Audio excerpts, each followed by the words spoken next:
career. Would something like that have affected you? I don't know until you're in that circumstance, but you have to kind of reset yourself. Bruno goes, picks the ball up, takes himself away and goes again. Are we actually blaming the referee? That his mindset that he actually takes a bad penalty? Like, he's missed the penalty. That's a scenario. He comes out and says, like, yeah, the referee didn't apologise to me. That's one thing. But then he says, it's not his fault that I took a bad penalty. Which, just get on with it. Reset yourself, take the penalty you've missed. And then for the manager to come out and say that it affected him for the remainder of the game, well, because he has so much responsibility. He's a Manchester United captain. He is the penalty taker. He's ultimately the match winner for them 9 times out of 10. But yesterday it just felt like, because of one small incident that happened with the referee, that it affected his whole game. Well, if that's a scenario and the manager can see that, take him off. There's 2 points, I guess, to it. The back part of what we heard from Bruno Fernandes there, he says, it upset me because the referee didn't apologise. That is what triggered me in that moment. But that's not the excuse for missing the penalty. So, in a way, he's saying, I'm not making an excuse for it, but you're mentioning it. So, therefore, you are trying to make a little bit of an excuse for it. We can all see the referee accidentally bumped him, but he doesn't even know. Bruno's stepping back. The referee's making sure everyone's out the box and he's walking round. He's not exactly barged into him heavily, has he? Just like bumped into him, that's it. And then Bruno makes a big meal of it, like he goes to the ball, waving his arms about. I don't know. I think sometimes we do look at Bruno's reactions a lot because he's the Tasmanian, he is Manchester United captain, but ultimately he don't help himself a lot of the time.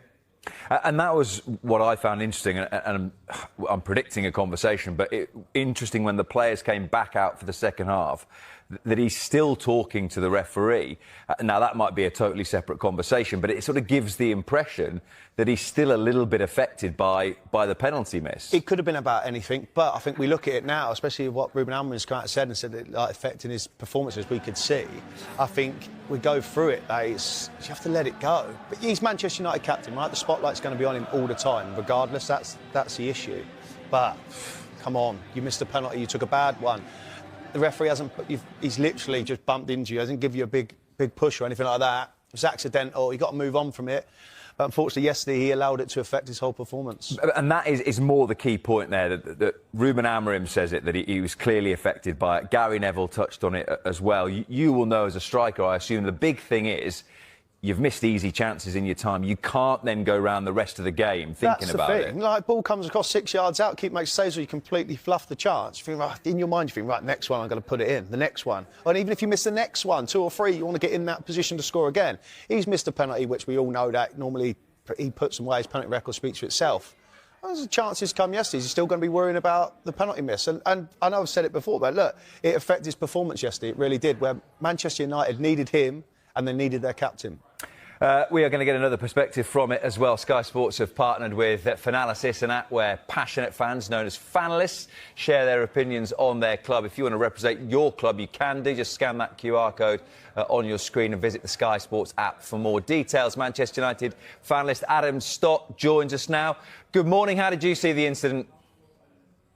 Morning, fellas. Hope you're both doing well. Yeah, like most Manchester United fans, I think Charlie pretty much summed it up there. Get on with the game.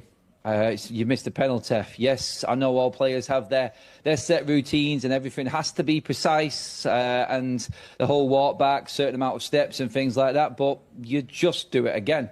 Get on with the game, take the penalty, score.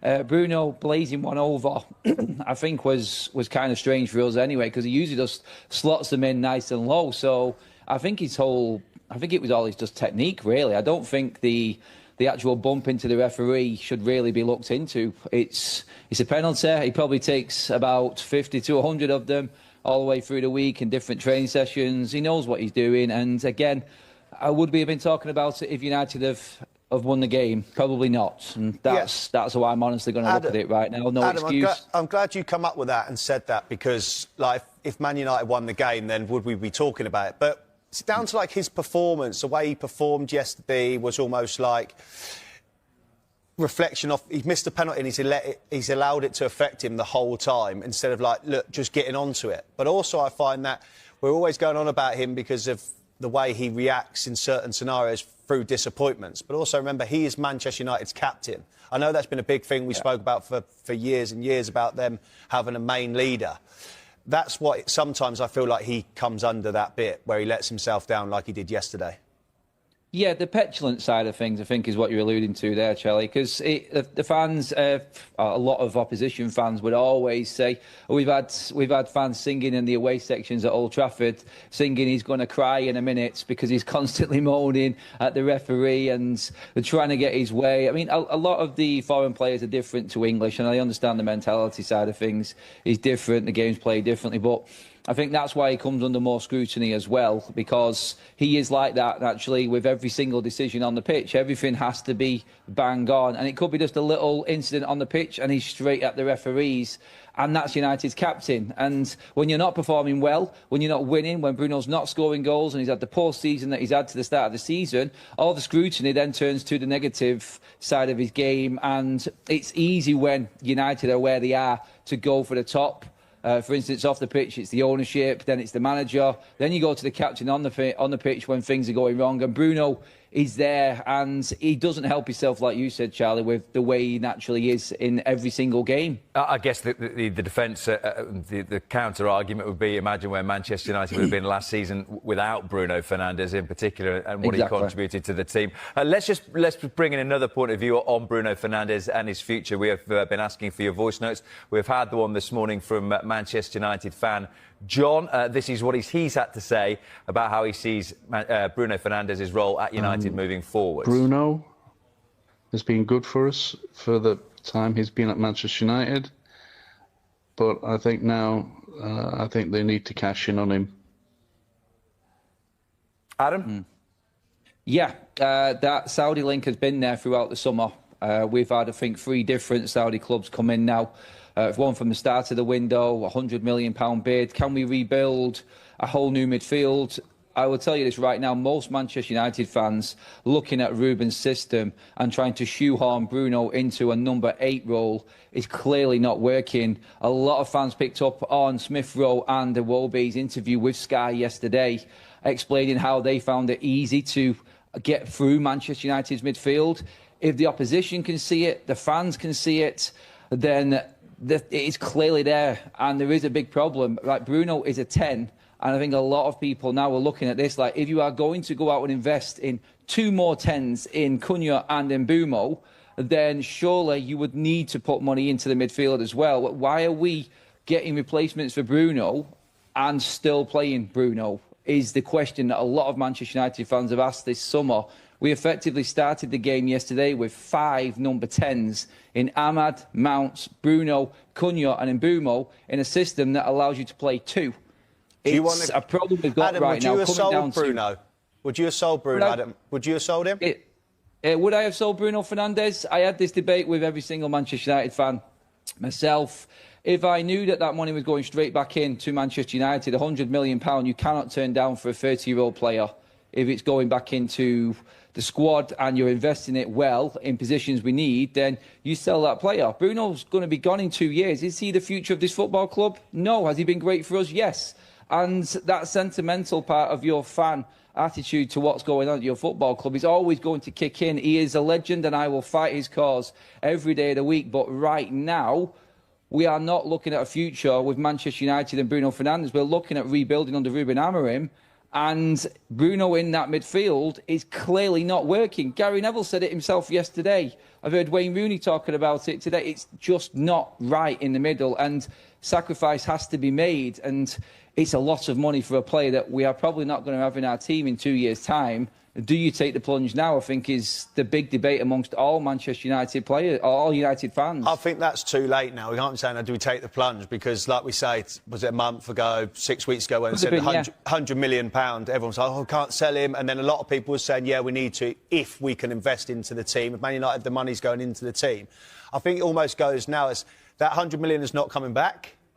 It'd be interesting. Do you think it might do? I mean, yeah, but it'd be interesting to see if they do come back with $100 million. It'd be interesting to see. Does he not feel like the sort of player that particularly the Saudi Pro League clubs will always have a look at? Maybe not for $100 million, but still a high price. But also now, on the flip side of that, are we saying he comes under the scrutiny because he's the captain? So we talk about how his actions are on the pitch, but because he's actually the only one that can bring the money in, that can help rebuild Man United. So if he goes, they can rebuild. They haven't got anybody else, really. That's exactly it, what Charlie said there. It's like earlier on in the window, when we've not played any games, it's a different debate. But now you've seen 2 games into a season, it's all gone wrong. We've not scored a goal. We spent 200 million on a strike force, and we've still not scored a goal ourselves yet this season. Everyone's looking at that side of it. Could we have changed something in midfield? And it's easy to criticise once you've seen some performances come in and things not go well. But this was a completely different argument earlier on in the summer. But I think what's brought it home with a lot of Manchester United fans is that, yes, we played well against Arsenal, was unlucky in that game. But yesterday, the question would have been, can we do it against no disrespect to Fulham, a mid-table team that are just going to work hard, be dogged, and make it difficult for United? Adam, we've had this conversation before. Adam, we had this conversation before. What's Man United? Yeah, I know what you're going to say, Charlie. I know you. No, not like that. But you know what I mean? If we are talking like Fulham, what are Man United at this moment? Like at this moment? Realistically, then we're a mid-table team at the moment because of where we finished. But you spend that amount of money on the quality of player that you've brought in, you expect more. Yeah, and if United don't get into Europe, then United don't survive. The whole business model of the football club is based around Manchester United competing at the highest level. If you're not there, what do you have to do next? What happens next? Adam, just another thing on what Man United are. There has always been a very proud history of having academy graduates in and around the squad for a long time. Charlie, where do you see Kobbie Mainoo's future at the moment? Has to be at Manchester United, doesn't it? Not played. I know he hasn't played, but as you're looking at it, you're thinking, if he hasn't played, where does he go? Who's crying out for what Kobbie Mainoo can do? Manchester United. So what is going on? Can I ask you, Charlie, on this? Yeah. Can I just ask you, Charlie, where do you think Kobbie Mainoo will play? What's his position? Well, I think it's a knock-on effect with the Bruno scenario, isn't it?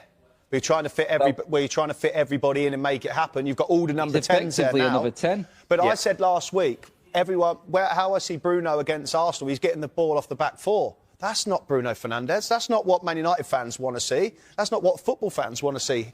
For me, he's ineffective in his own half. In the attacking half, he's a match winner. Yeah, just to bring in a WhatsApp from Ryan before we go back to you, Adam. He says, what has Kobbie Mainoo got to do to start for Manchester United? Star boy last year, doesn't even get a look in, and have an aged Casemiro starting ahead of him. Go on. The Casemiro one fascinates me, because I think he almost becomes like the scapegoat because everyone says it's an ageing Casemiro. The guy won 5 Champions League. I understand that, right? And that's what it is. But he's in there. But Bruno is the one that's playing out of position. Kobbie Mainoo should be playing in there, not Bruno. And Bruno should be playing up high on the pitch or not be in the starting 11. But you can't have Bruno Fernandes not being a part of the starting 11 for Manchester United. To go back to the Mainoo thing there and what the WhatsApp said also on there, it's like, what does Kobbie Mainoo have to do? He's not played a full season yet. His injury record has allowed him to play approximately half, but maybe a full season in 2 seasons with his injuries. People don't take into account here. They don't know where Kobbie Mainoo's best position is. He's come through Ten Hag. He's been played all over the place. I watched Kobbie Mainoo through Manchester United's academy. He's effectively another 10. He's not an 8. He doesn't get up and down the pitch. This is where he came through and played. And he came into United's team as an attacking midfielder. Another one. And again, this is where it comes down to recruitment. Kobbie Mainoo wasn't the star player for Manchester United last season. His performances dropped off like everybody else. And this brings up the other debates. Are we hyping our academy players and players at the club more than what they should be? Because they're not at that level. They're not a chance to develop. And Kobbie's played in, I can remember off the top of my head, 4 different positions already. The system is not allowing these players to play in their favourite positions. And we've invested more on top of that this summer in causing more of a problem as well in that area. Yeah, Adam, on that, I think we're talking about hyping up academy players, but I feel like Manchester United have to, because they have to grab hold of that, because the money signings that are coming in are not performing. So that shows you where we're at then, yeah, exactly. But that's Manchester United at the moment. But the bit also, and we got to talk about the Bruno scenario and Kobbie Mainoo. What about the goalkeeper situation? Oh, God. That's a massive point. I feel like we're papering over that crack just because we talk about Bruno. It's a crack we're going to have to go back to, because I want to get 2 more questions in on Manchester United. It's a different show on a Monday morning, but it feels the same as last season. In fact, we could do a good hour on Manchester United quite easily. So 2 sort of wider questions to throw it forward. Firstly, to you, Adam, I hate to overreact given that we're heading into just the 3rd weekend of the season, But given that after the international break, Manchester United play City and Chelsea, is it already must-win territory against Burnley at the weekend? Yes, Ruben Amorim's win percentage in the Premier League is 24%. He has won 7 games in 29. He's got more games played in the Premier League than he has points. He has to win games. This, like we said, that where are Manchester United right now? We've just been talking about it. But let's be clear here. This is not acceptable when it comes to where Manchester United are.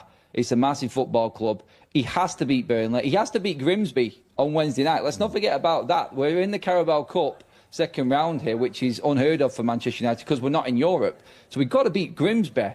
We can't forget that game because cup competitions might be the saving grace again for Manchester United. So beat Grimsby, beat Burnley. You're going into the Manchester derby then after international break away from home with something to sort of hold on to. Maybe the break will do us good right now after the transfer window ending and the unknown, like Charlie was just saying now, we still don't know who our number 1 goalkeeper is, let alone the best midfield. But Ruben needs to win 100%. And therefore, to finish with, Charlie, just to touch on a couple of things Adam has said there, more long-term, and I've said I don't want to react after 2 games of a season, but Ruben Amorim's now had 29 Premier League games in charge. That's 3/4 of the season. He's got 28 points. It's not far above relegation form.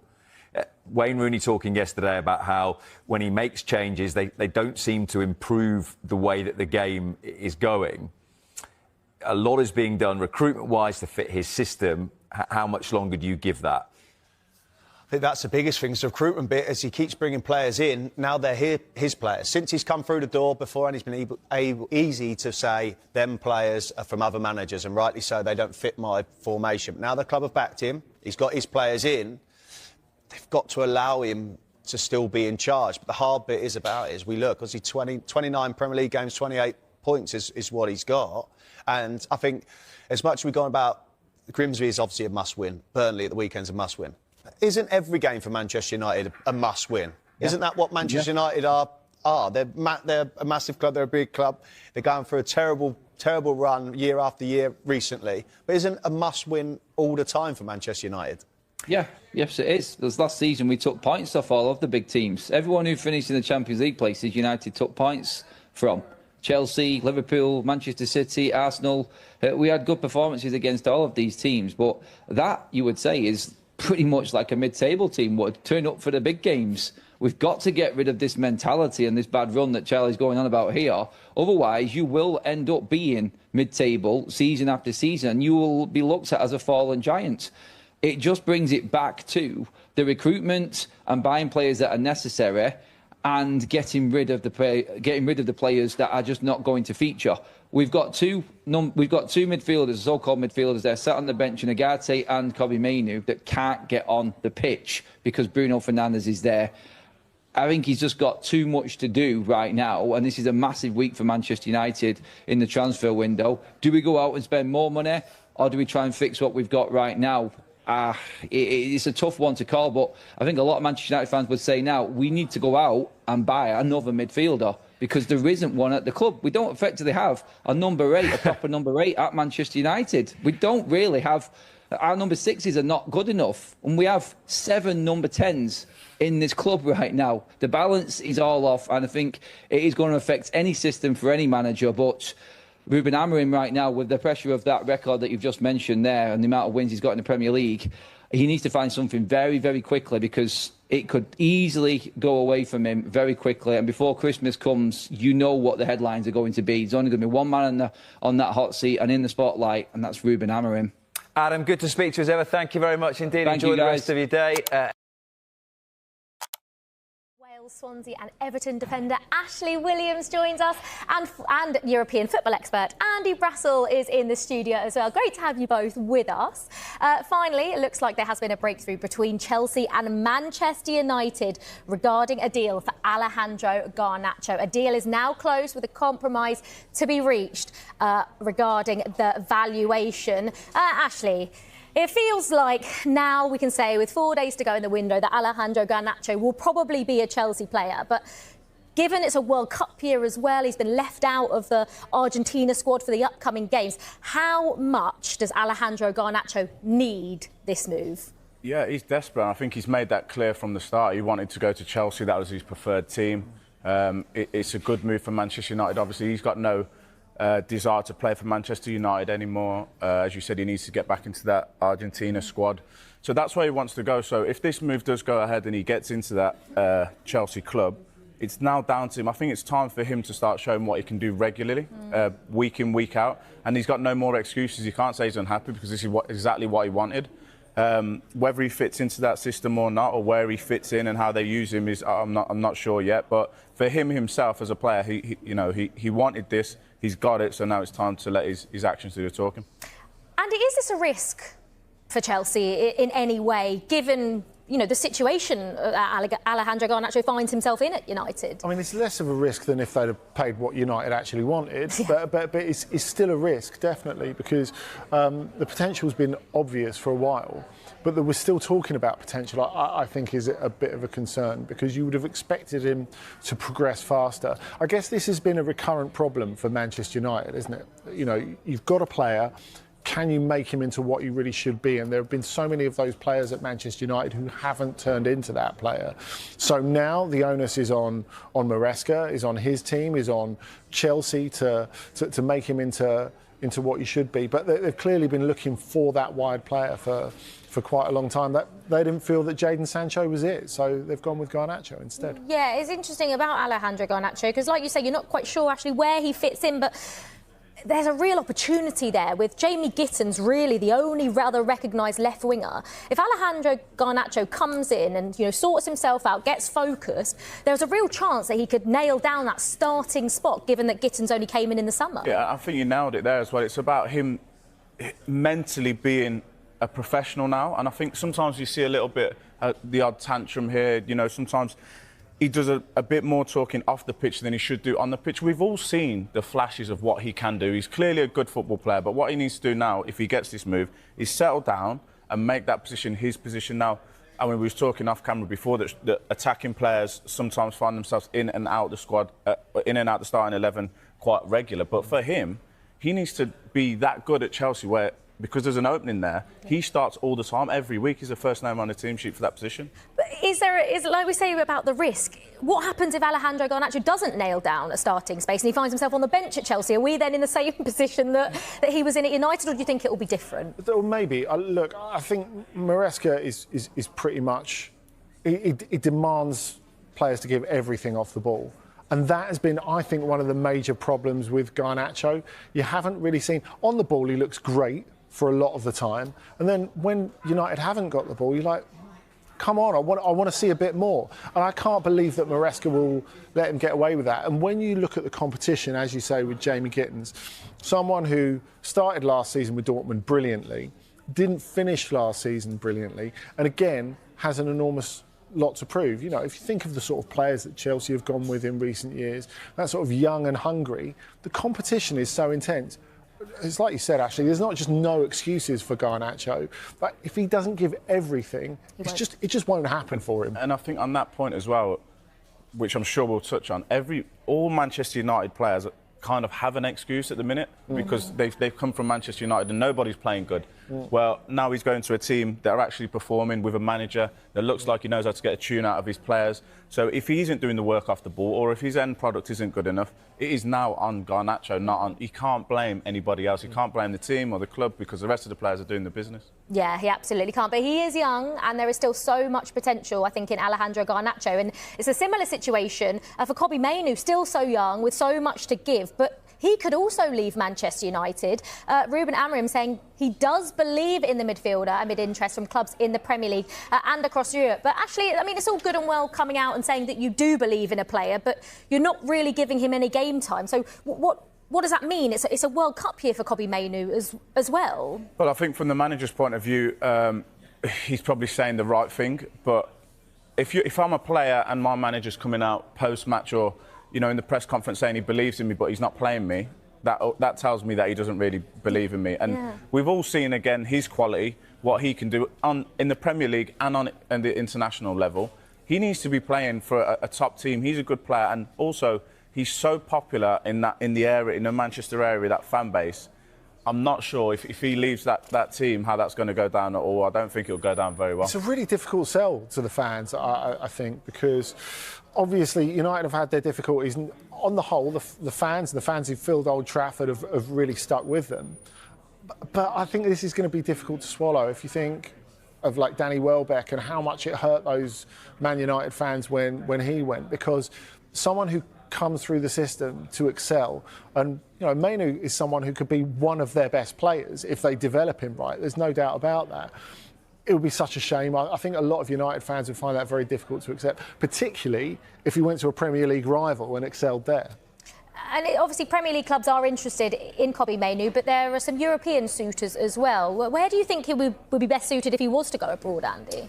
I could see him, not that I think they especially need him at this moment. I could see him being a Bayern player. And I could see him be a really, really good Bayern player. You look at the energy that they play with and you look at the energy that he plays with at their best. And look, Kimmich and Goretzka aren't going to go on forever.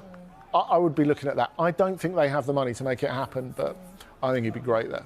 Yeah, what will happen with Kobbie Mainoo? And then what about Rasmus Højlund as well? He's close to leaving. Napoli will hold more talks with Manchester United as they look to finalise a deal for the striker. Andy, the big question here is, though, obviously Romelu Lukaku is injured at the moment, but what happens when Romelu Lukaku gets back fit?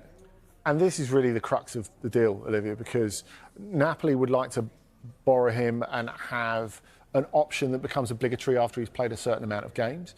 And I guess Manchester United are looking at that and thinking, OK, well, if Lukaku gets fit and they never play him again, we're left with this problem again this time next year, which is an issue.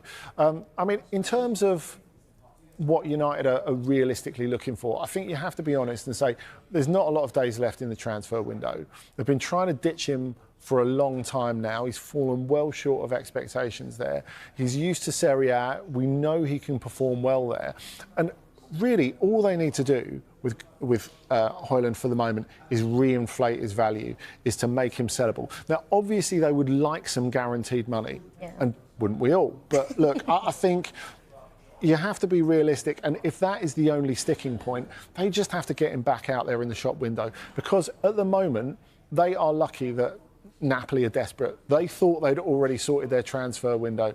They got Kevin De Bruyne early on. They got all the other players they wanted early on. And all of a sudden, they've been throwing this curveball 14 days before the start of the season. And they have to deal with it. So it's a great opportunity for United.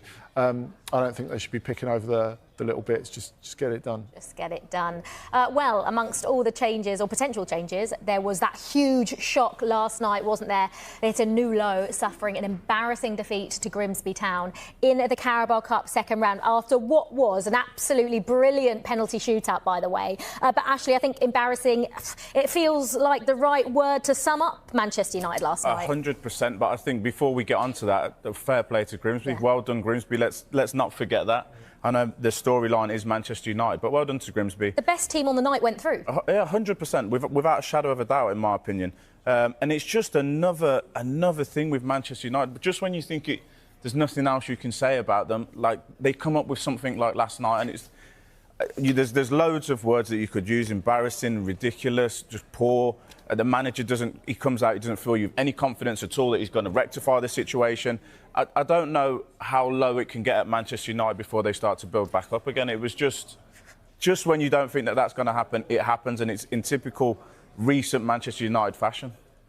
I suppose it's just the optics of it, really, isn't it? Because if you think about it, the Carabao Cup shouldn't be the ultimate aim for Manchester United this season. If you go back to previous generations of United teams, you think of United getting beaten in this competition 3-0 at home by York.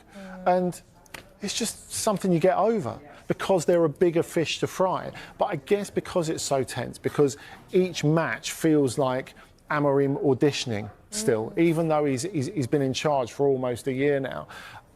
This is why it means so much. And it shouldn't mean so much, but it says a lot about where United are at this moment that it does. And then they know they're not going to win the league this year. There's almost zero chance of them winning the league. No Europe. Yeah, no Europe. So you'd think, and they didn't play the weakest team that they've got. They played a strong team. For Man United, they played a pretty strong team against League Two Grimsby. They would be going for it, and they'd be trying to. If I'm in that Manchester United team, I understand okay, we're probably not going to win the league, but I want some silverware. It's a good opportunity. Go for the Yeah, cups. definitely. Obviously, since Amorim's come in, Andy, I mean, first of all, do you think there's any way back for him? Do you think it's okay? But have you seen enough of an improvement in Manchester United? You know, Amorim's been in charge for a while now. This isn't someone who came in a couple of months ago. Yeah, the word improvement's doing a lot of heavy lifting there, isn't it? I mean, I don't know. I suppose there's some gentle progress in the sense that they've started this season with pretty much the same team that they finished last season with. So it's clear that he feels that the back part of the team he's got right, and he's trying to just fix a new forward line to that. Now, look, until Šeško's fit, I think it's very difficult to make any judgments on how United are really going to function. And there have been good bits, I think, in the opening 2 Premier League games. I thought it was really encouraging the way they played against Arsenal. But because the pressure is so intense at Manchester United, we all know that there are a couple of clubs in the Premier League where you just don't get time to work because the pressure is so intense that everything means so much. So I think the problem is, until it gets to about October, if United fire him before then, it doesn't look like it's on him, it looks like it's on the club. And Sir Jim Ratcliffe definitely doesn't want that for the moment. It's kind of like how they used Eric Ten Hag as a bit of a human shield last season, you know, and you know, that kind of wrote off last season, didn't it? Because it meant that Amorim came in without a pre-season. Of course, the thing is, now he has had a pre-season, there are less and less excuses. I think he'll get time for a while yet, but, you know, it's tense and it's really difficult. I mean, actually, sort of pose this question in your first answer, but where do United go from here? I mean, that Burnley at home this weekend is way bigger, 3rd Premier League game of the season. It's way bigger than anyone would have expected at this stage. And Burnley will be right up for it. If you're Burnley now, all of a sudden, I mean, when I used to play against Manchester United, you was like, this is a free hit, we're probably going to lose, but we could give it a go. Burnley are now going into it thinking, right, they're there for the taking. But in the bigger, I really thought that Ruben Amorim would do well when he come in. I thought he had a really good system that he played that was difficult to play against. It's just completely not worked at all, and he's sticking to what he believes in. Fair play to him for that. But there's got to come a time when he says, I don't have the players to play in this system, or they're not understanding my instructions, and change it and be a little bit more flexible and adaptable to the Premier League or to the players that he's got. I don't really see how he's going to fix this. And as I said before, he doesn't come out of film with confidence when he says, I know what the problem is, I'm going to change this by the weekend. Yeah, and another one of Ruben Amorim's problems is the goalkeeper. Andre Onana returned to the starting 11 but made 2 costly mistakes. Amorim, though, dismissed the suggestion that he has any issues with the goalkeeper's position. When you play against a 4th division team, it's not the goalkeeper, it's everything. It's the environment, it's the way we face the competition. We know that we are in the moment, everything. People will pay attention to everything. It's going to be massive, every detail. And we show that performance today. So my players spoke for me really loud. That was Ruben Amorim there, speaking about the goalkeeper position. I mean, Andre Onana, first start of the season, didn't quite cover himself in glory, did he, Ashley? No, I just don't get it. I feel like when I watch him play, you just want him to have a quiet game. You're like, can we get through a game or a week without mentioning Andre Onana if he's in between the sticks? And you always are. So the fact that we're talking about him again this morning, I'm glad that his managers come out and backed him and tried to play that down. But we have to talk about him because, again, he's made costly errors, big errors, and he's so flamboyant in the goal. It's like, just have a quiet game. You don't have to be the star of the show in this game. Just do your job. Don't be for us here sitting talking about you. But again, we're talking about him for errors. I mean, he did take a good penalty. Give that to him. Did step up and take a good penalty in the shootout. Not that you need your goalkeeper to do that, really, ever. They are in talks with Royal Antwerp's, is it Senna Lammens? Is he an upgrade, Andy, on Onana and Bayindir, I suppose? But maybe should their focus be on one of the best goalkeepers in world football that's currently sat there not playing and available? Yeah, possibly. I mean, the Gigi Donnarumma shadow is not just there because he's 6.5 foot tall. I think you look at Lammens and you think this is another sort of player that, if I was him, I'd be thinking, what is awaiting me at United? When I look at similar players, or players of a similar age profile to me, who've gone there, Have they developed as they should? Have they got closer to fulfilling their potential there? Now, look, Lamans has got everything that suggests that he should be a good Premier League goalkeeper. He's big, he comes for crosses, he's got a decent amount of first-team experience there as well. And United have been interested in him for a while, so this isn't an impulse buy or anything like that. But what happens, he gets there and he has a difficult start. I mean, all of a sudden, you're back to square one and you're faced with just another problem. Surely someone who's experienced, who can deal with things. I mean, I've always had... Obviously, Donnarumma was the best goalkeeper in the Premier League, in the Champions League last season. Whether he can be that in the Premier League, someone who is not great with his feet, is obviously a phenomenal shot stopper, but it's kind of glued to his line a lot of the time. In the Premier League, you're going to get contact, you're going to want to come for crosses. I don't know. Does it feel like another potential United disaster if that was something that was going to happen for them? I kind of feel that he would be able to cope with the heat better than Lamans until we know otherwise. Maybe he'll be great for them. But it just feels like another player who is being asked to take on too great responsibility early on. We could see a flurry of activity before the deadline. I mean, probably, Dan, the most surprising, though, of them all is that man behind you, Kobbie Mainoo. Are you surprised we're even sat here talking about him potentially leaving Manchester United? Well, yeah, I mean, I heard he got linked with Real Madrid today. I don't see that. I really like him. I think he's a really good player. When he broke into the team, he was fantastic. And it was probably this academy graduate coming in. He's going to be sort of the saviour for Man U in that midfield. It just hasn't quite happened under Ruben Amorim. For a few reasons, really. Obviously, Casemiro's there. He's on a long contract, big wages. He's playing. They spent huge amounts of money on him. They've dropped Fernandes down as well. But again, it's the legs issue in midfield. I don't believe Kobbie can get about the pitch as much as a Carlos Baleba, say. But I do really like him technically. I think he can add something to that team. But again, playing him and Casemiro together, it doesn't work. Him and Bruno probably doesn't work. So, yeah, it's a huge issue for Manchester United. Ruben Amorim, Ruben Amorim's come out and basically said he's almost Bruno Fernandes' position. It isn't that long ago that he was starting for Man United, scoring the winning goal in an FA Cup, starting for England in a Euro final. So...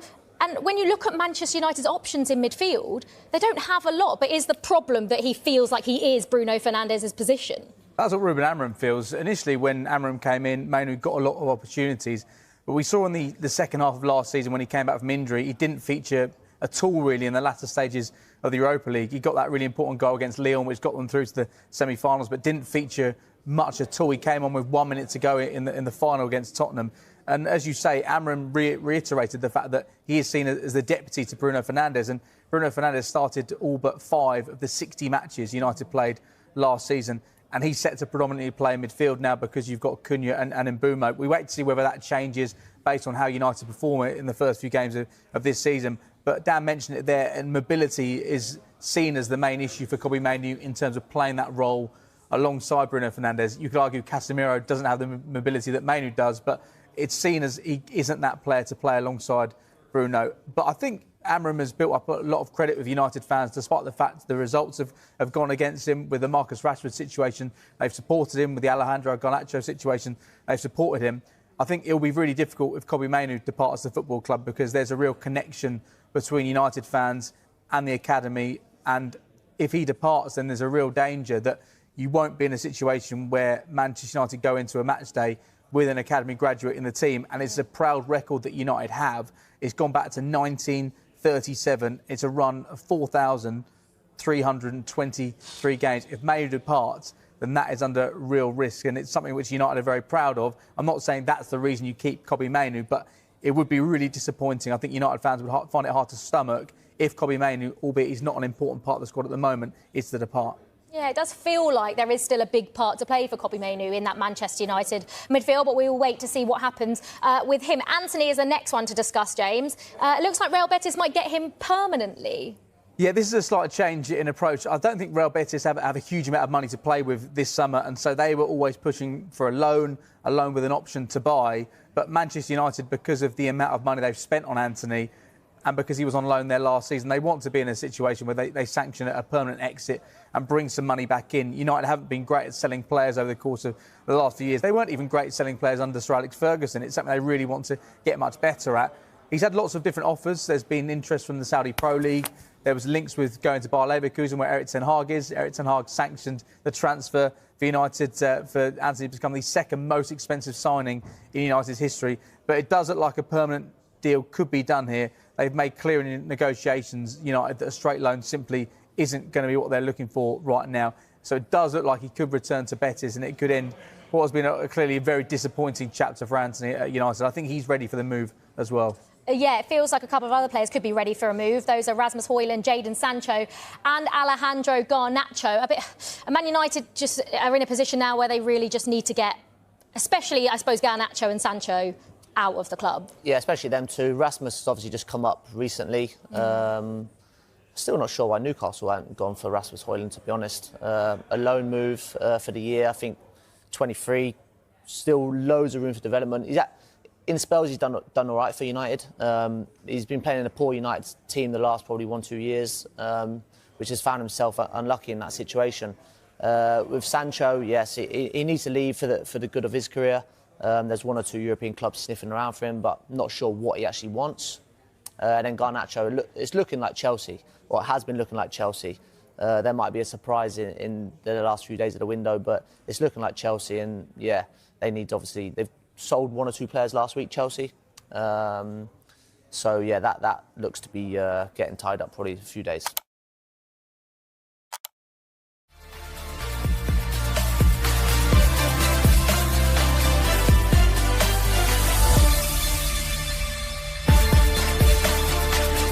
Hello there, welcome along. Time now for Back Pages Tonight here on Sky Sports News, bringing you a first look at the sports stories in the morning's newspapers. Joining us are Mark Ogden from ESPN and Henry Winter from Sports Illustrated. Welcome along to you both. Let's quickly run through the back pages.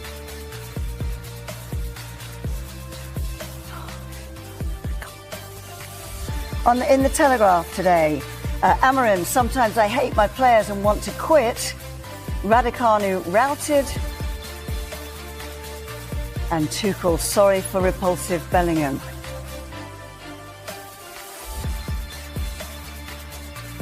And in the Daily Star, also, sometimes I hate my players and want to quit. Plenty from Ruben Amorim in the morning papers.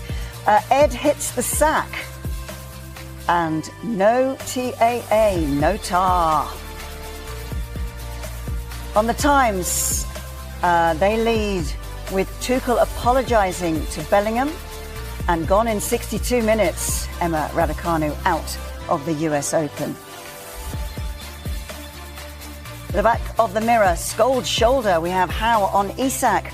Other players need time, focus and energy, not him. Also, they go with Amorim, not sure if I am going or staying.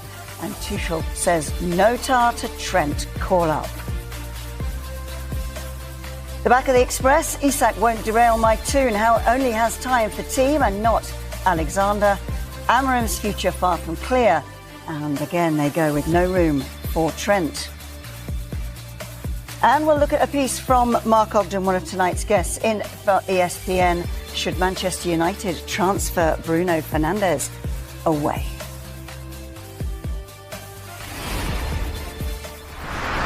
Well, let's start with that back page of the Telegraph discussing Ruben Amorim's future. It's not been the greatest of starts. In fact, that is a slight understatement of the facts. Where do you think, is this a must-win game, Henry, for Ruben Amorim against Burnley?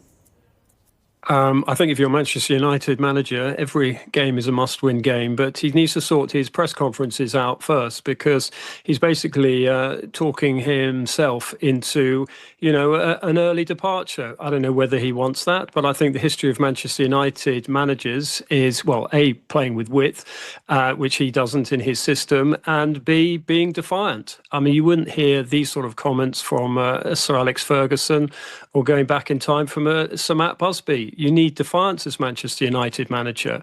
Biggest club in the country, probably the second biggest club in the world behind Real Madrid. You know, he's in a huge place, and he has to sort of stand up and be strong enough.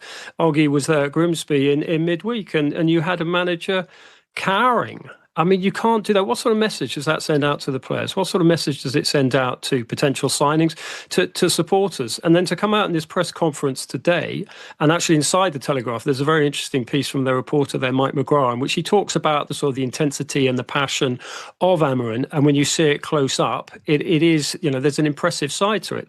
But when you actually take the words and you almost sort of crunch them together, as we tend to in the media, particularly on the back of the Star, and you're saying almost, I hate my players and I want to quit. I mean, these are really dangerous words. And sometimes, look, it's great for us, but sometimes managers talk too much.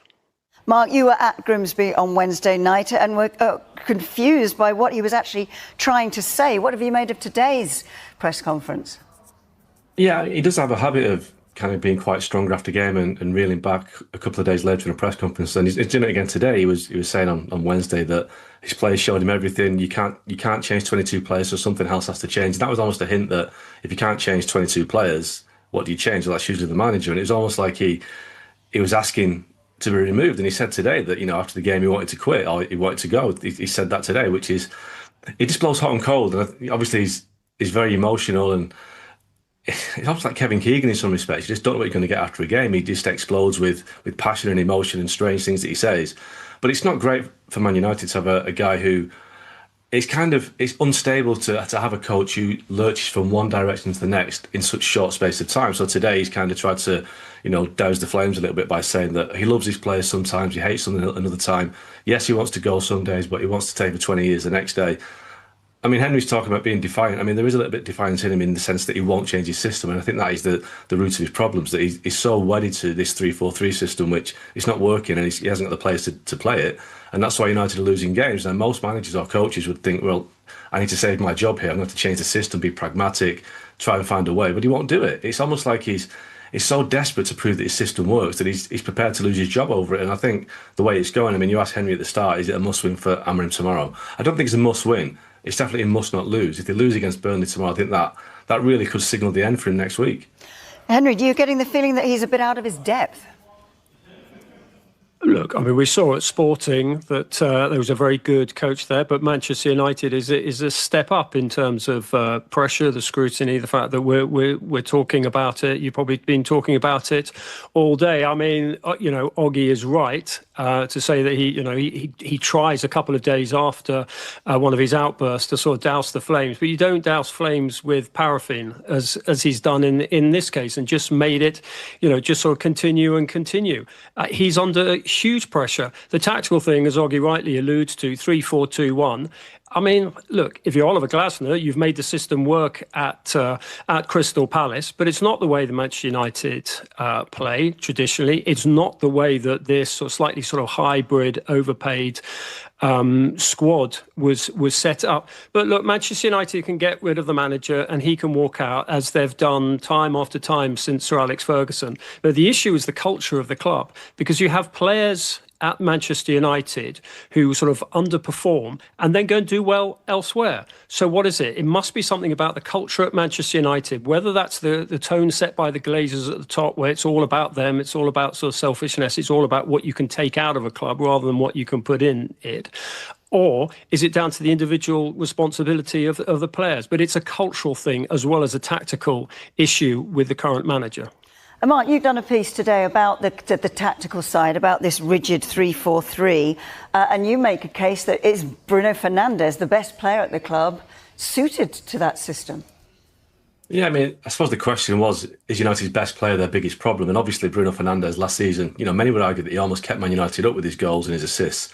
And you can't actually make that case, because without his goals last year, the United would have been in a real mess. But because Amorim is so wedded to his system, he can't really find a perfect place to play Bruno Fernandes. If he plays him in an advanced position, then he hasn't got anyone in midfield he can trust to play in the two, which is Casemiro and one other.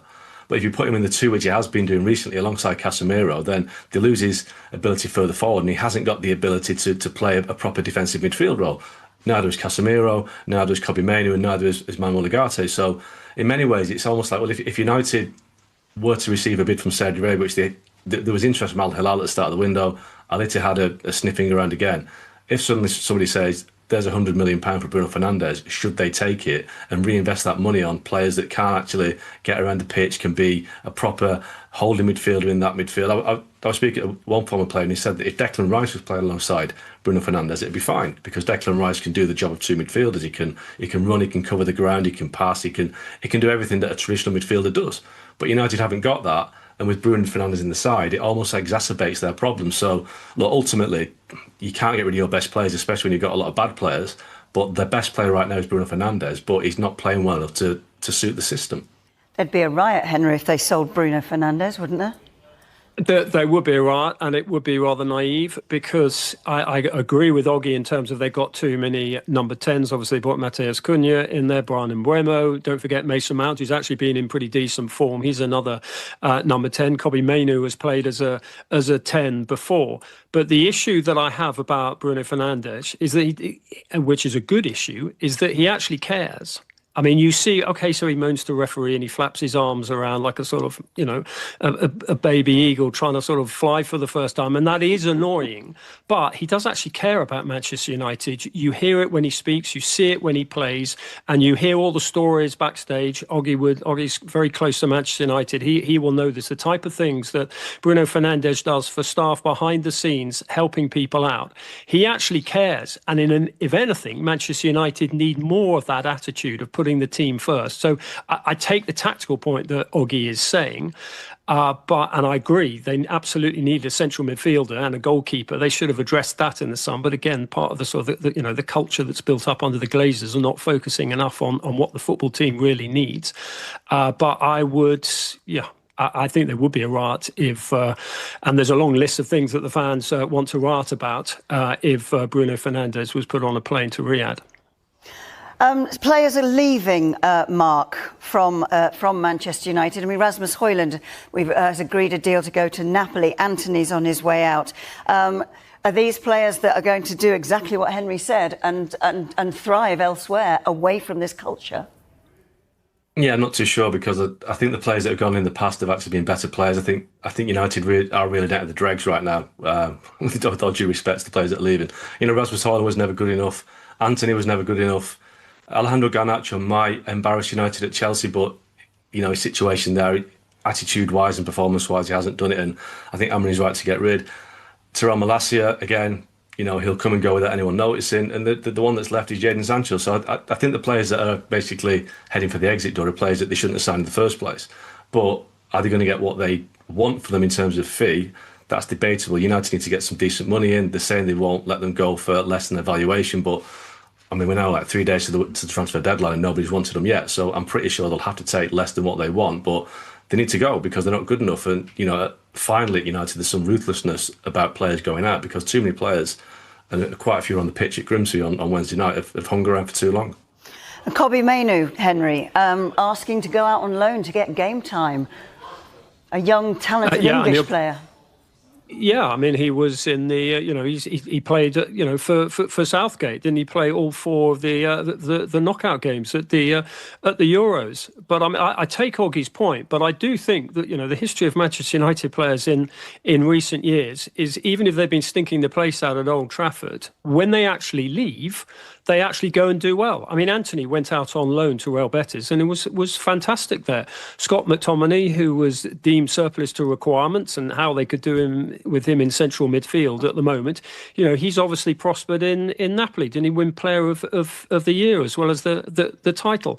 Dean Henderson, going back a little bit, other reasons there, but he's now England's number 2, and how they could do with Dean Henderson in goal. So this comes back to sort of my earlier very boring point that it's partly a cultural issue at Manchester United. We can't simply dismiss these players. We can say they don't care, they're overpaid and all that, but these are not necessarily poor players. And I think you'll find when they do go elsewhere, sometimes they do very well. So talking of transfers, wouldn't be a transfer chat if we didn't mention Newcastle and Alexander-Isak. Now Nick Woltermeder's coming in, Mark. Do you see Isak being able to leave, or are Newcastle going to wait for one more in? Sorry, Claire, I thought you were going to talk about Henry's to Sports Illustrated then, but you're on about football. Aren't you? No, I mean, I think Newcastle still needs to get one more in. Obviously, they let Callum Wilson go at the end of the season, so they are already a striker down. So if Isak goes, that's two. So, Voltemade is a striker that will obviously replace one of them. Johan Visser is a player that they like, and also we know that Strand Larsen at Wolves. So I think they need to get a second one in, and it's whether Liverpool can then stump up the cash or the bid for Isak that will make Newcastle do the deal. But I think it looks more likely than not that Isak will leave before the transfer deadline because Newcastle are trying to get some business done. But again, the clock's ticking, isn't it? And Liverpool have to meet Newcastle's valuation. Is there a way back for Isak, Henry, at Newcastle? Well, just one thing on Voltemade. I saw a lot of him at the Euros at the under-21s, and he's as much a 10 as a 9. I mean, he's the type of player who would actually partner and dovetail well with an Isak figure. I agree with Oggy. I do think it's the end of a saga which should really have been sorted out earlier in the transfer window, and that he probably will move on. But I think Liverpool, who've offered 110, and Newcastle apparently holding out, as we're told, for 150. I think maybe at some point they'll meet somewhere in the middle. Isak's a fabulous player, and he will absolutely strengthen what is already an outstanding Liverpool team. A little sympathy for Eddie Howe? Yeah, absolutely. Yeah, he's sorry, Oggy. He's the one person I've got huge sympathy with in all this, having to deal all this, and he's still getting asked questions about it today. And one thing we should remember, and I hope Isak does remember, is that Eddie Howe has made him a better player, a player who is worth whatever it is, 130 upwards. OK, let's take a quick break now, and when we come back, we'll take a look of more of the sports stories in those morning papers, including this in the Times. Tuchel apologises to Bellingham and gone in 62 minutes. Emma Raducanu.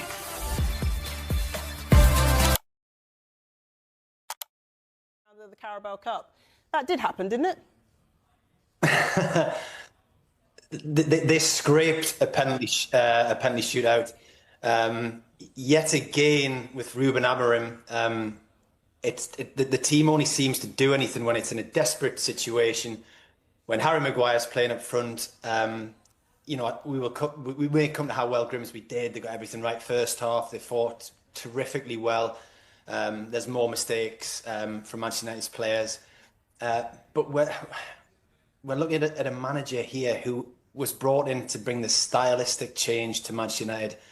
They show flourishes of heart when they forget all the stuff that he's trying to tell them late on in games. And, another Harry Maguire headed goal at the finish nearly rescues them from this situation, which you don't feel they deserve just because of the gulf in these two teams and because how brave Grimsby were. And it may be kind of fag packet maths that I did during the match, but that's a Man United starting 11, I think, cost about £350 million, and they bring on another £225 million, and every player they bring on seems to cost about £60 million. And all the while you're thinking, has anybody got a clue what they're doing at this football club in terms of recruitment, direction? And inside of that is the coach tonight again, who I know it's perhaps his lucky way of doing this, but there's this penalty shootout that's going to dictate the narrative for at least a month or two, and he sits in the dugout hiding away from what's going on in front of him. And perhaps like some Man United fans, he just doesn't want to look at this anymore. And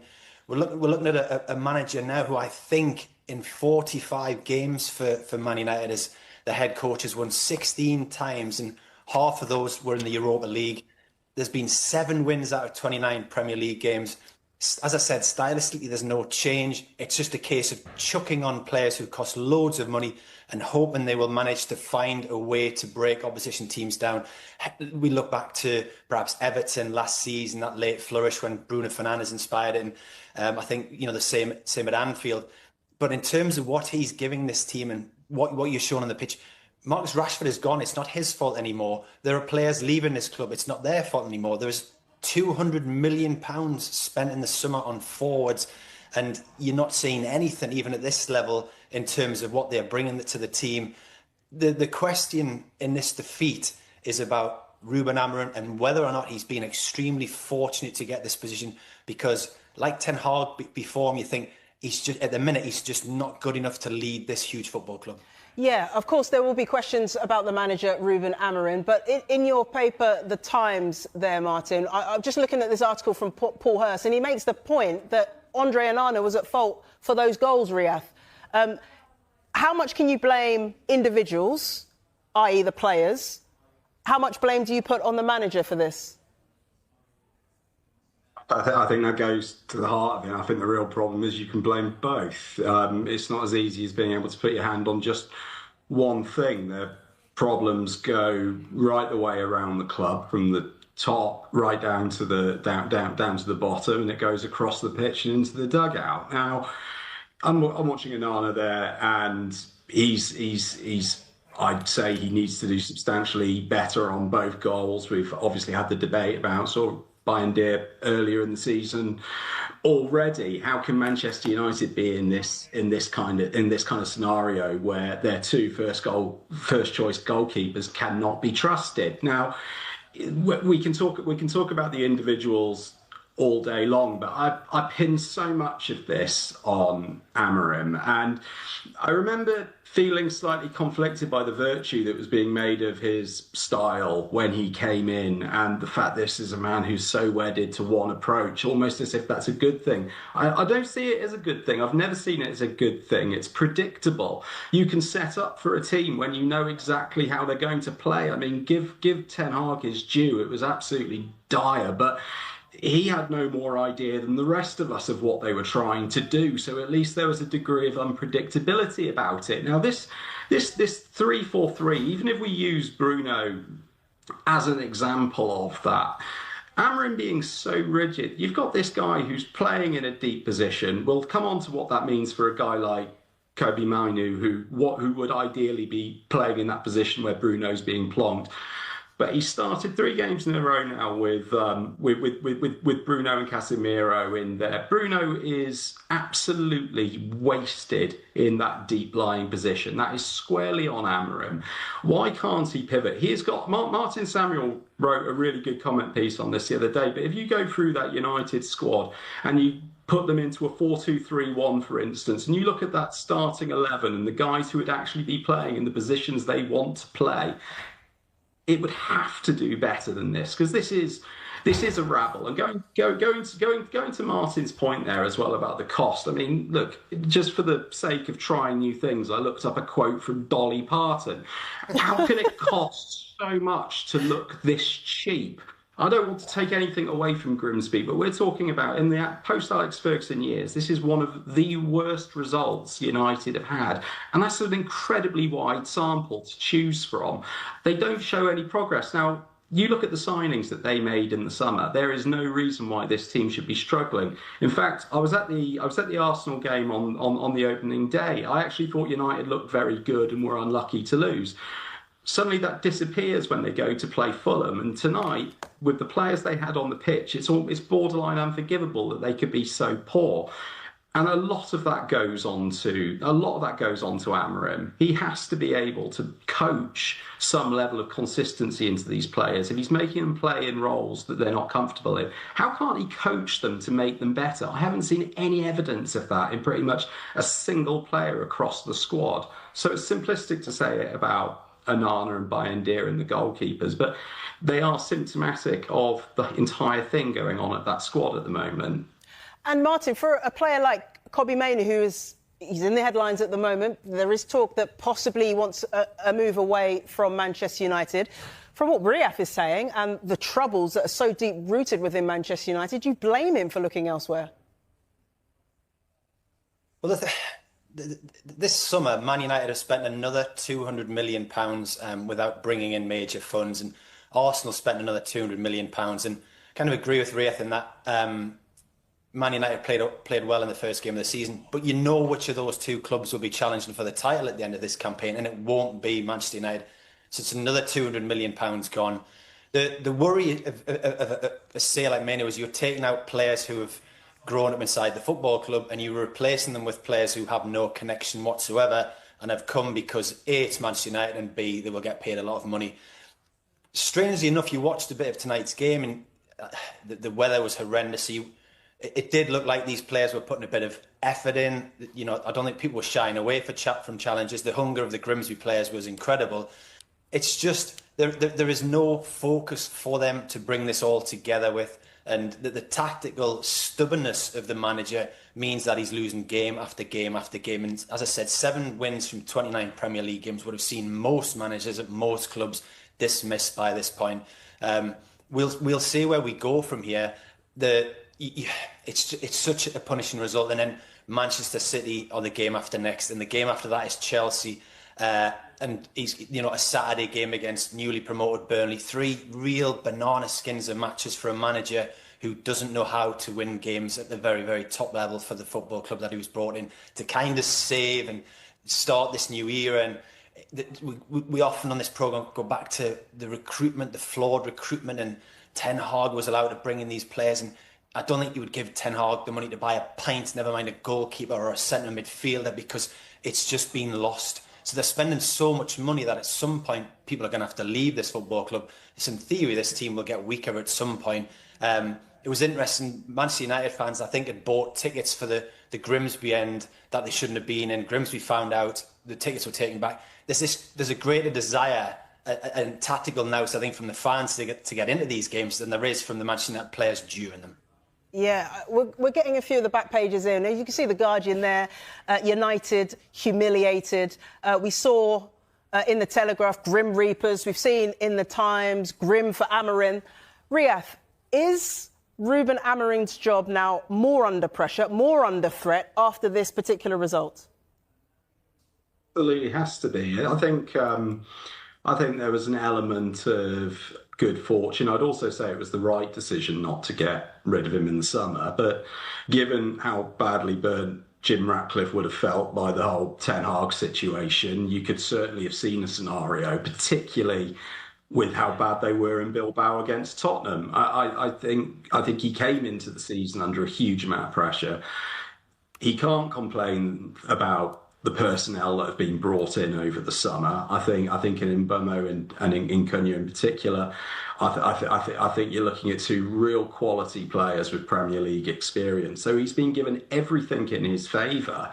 I think he's got to be under massive pressure because, like we're talking about here tonight, we can all see the shortcomings and we can all see how limited the progress has been, if in fact there's any progress there at all. And just on another thing, and it sort of sounds a little bit like coming in on the boundary rope now, but what's he doing during the penalty shootout? He sat there in his dugout. I know we can sometimes cling to these sort of tangential points and sort of make sort of grand observations, but you need a little bit of leadership in that squad, in that side. I don't think they get it from Bruno, tremendous player that he is, but I don't see him as a leader of men to be sort of profound about it. And you've got Ruben Amorim during a penalty shootout, sat in the dugout, nowhere to be seen, no visible presence. I'm sorry, but none of this stacks up for me as any kind of positive, progressive move for them. I think we all like his honesty. I think he's someone we all inherently want to see do well. But where's the evidence at the moment? You might see a good game every so often, and then it'll be followed by 2 which are either mediocre or dire. So I think we're at a point now where he's really got to deliver something. But in answer to your question, yeah, I think he's under tremendous pressure. Martin, you were nodding along there. Yeah, as I said, that you don't want to take everything away from Grimsby. This is a team that's 4th in League 2, managed really well tonight. The bravery of their players throughout was fantastic. Even great saves right at the death when they were winning 2-1. Opportunities for, I think, Man United to win it with De Ligt, and they were putting everything on the line. Their bodies. We don't want to detract from a brilliant English Cup night. The rain was nearly horizontal. People all around the country will have been watching that, and this is not disrespectful to Manchester United. They would have been cheering for Grimsby because we love cup upsets and we love the drama of that. But that Manchester United team at the minute is not good enough. It's not good enough for Manchester United Football Club. It's not good enough for their supporters. And it's a club that is lacking direction right the way through it. Yeah, thank you for your thoughts, gents. But of course, for Grimsby, it will live long in their history, won't it? They'll be celebrating tonight. for many, many years to come. OK, gents, thank you for the moment. We're going to take a quick break. When we come back, we'll look at more of the sports stories in the morning's newspapers. Away from the football, we've had big news from the US Ryder Cup team. We'll look at how it's being covered next. Ruben Amorim spoke to the broadcast media for less than 5 minutes today, but he packed a lot in. Dan Khan was there for us and joins us now. Ruben Amorim's become Dan Khan. Look at that. Some Man United fans might take that. Dan, good to see you. Fair to say that the Grimsby defeat not quite out of Amorim's system yet? Yeah, afternoon, Dave. I mean, this news conference was probably one of the most anticipated of the season so far because of what happened in Cleethorpes on Wednesday in that defeat to Grimsby Town, and more so because of Ruben Amorim's comments after the game about something needing to change and his players doing really the loud talking he described in their performance on Wednesday night. And look, well, let's get straight to it. I asked Ruben Amorim as soon as he came in, just could he clarify what he meant about those comments, and he gave this very, very interesting answer. I know that when I speak these things, guys, to be really honest with you guys, every time that we have in the future one defeat like that, I'm going to be like that. I'm going to say sometimes I hate my players, sometimes I love my players, sometimes I want to defend my players. I think I cannot. This is my way of doing things, and I'm going to be like that. And I felt that in that moment I was so frustrated and annoying. And I know again that you have a lot of experienced people talking about the way I should perform with the media, to be more constant, to be more calm. I'm not going to be like that. So I'm trying to accept that, and I'm going to be who I am. And that's why I have the passion that I have. And in that moment, I was really upset and really disappointed. Sometimes I want to quit. Sometimes I want to be here for 20 years. Sometimes I love to be with my players. Sometimes I don't want to be with him. So, again, I need to improve on that. It's going to be hard. Are you planning to have some conversations with Jason? No, I have always conversations with them. I'm just focused on this game, and then I need to live this day by day. I'm understanding that, and I'm going to be like that all the time. So prepare yourselves. Amorim also has to deal with some players who seem to want to leave United. Dan, what did he have to say on this? Yeah, absolutely, Dave. I mean, there were question marks around just where we were at with moves for Alexander Garnacho, who we understand undertaking his medical at Chelsea this afternoon. Rasmus Højlund edging ever closer to a move to Napoli, it seems, on loan with a potential obligation to buy. But also Kobbie Mainoo, who's really dominated the headlines here at United over the last week or so, his future being in question. And over the last 24 hours, you know, we've been reporting that Kobbie Mainoo actually told the club he'd like to explore a loan move away from the club to play more games. United's perspective on that is they want him to stay and fight for his place. The question was, does Ruben Amorim share that thought? And this is what he had to say. Until it's official, I cannot say much. I want Kobbie to stay. He needs to fight for his place, and we need Kobbie. So that is not going to change. The rest, I don't know how he's going to finish. I understand that the players that are not playing in this moment are disappointed, but everyone has the same, will have the same opportunity to play. You have to fight during the week. Look, Ruben Amorim was pretty honest in his news conference as ever, and you have to appreciate that side of things, Dave. But for Manchester United, they have to get wins on the board. They're still winless in the Premier League so far. Of course, we're just 2 games in, but Ruben Amorim faces Burnley as well as Manchester United tomorrow afternoon. And after their win last weekend against Sunderland, you just think that could be an incredibly tough task to try and get their first win, especially when you consider on the other side of the international break, Manchester United face Manchester City and Chelsea. So it could be a very decisive game tomorrow afternoon, 3 o'clock at Old Trafford. Convincing than the scoreline would suggest. Yeah, I would say so, very much so. You know, there's ways that the goalkeeper was man of the match for them. So that tells you everything. So that's better by Man United. That's better. You know, Dubravka was outstanding. That's what it's all about. You go to Old Trafford, you need your goal to be good. You don't want him not doing anything. So, yeah, I give Man United full credit. Needed to score. I mean, it didn't help with Cunha going off injured, and then Mount went off at half-time. How bad did Cunha look?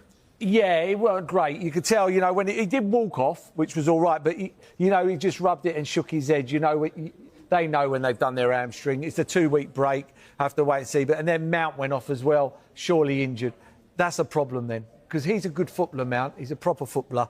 And Cunha obviously is going to make things happen. So they just didn't put them to bed, Burnley. And then you know what's going to happen. It happens so many times in football. And listen, 50% of Ruben Amorim's Premier League wins have all come against newly promoted sides. Burnley, another promoted side. But today it was simply, with the context of Wednesday, must win. He did that part, but going forward, still not convincing, are they? No, they're not convincing, but we could have been sitting here and it could have been 7 or 8. It could have been. The goalkeeper was very good, and then we'd be going, whoa, you never know. But it doesn't help. As I say, you go back to Cunha and Mount. They're two of their better players. When you're playing against a Burnley team that you need to break down, you need that goal in the team. They have that. The problem is, Burnley, when they get back in the game and go 2-2, they think they can win the game. And then they go a bit gung-ho instead of being defensive. And the penalty at the end is just a poor penalty to give away. But Burnley only get beat 3-2 by penalty, but it could have been 6 or 7 or 8. Do you know what I mean? So it covered it up a bit. But Man United, fair result. Pressure. This is what pressure does.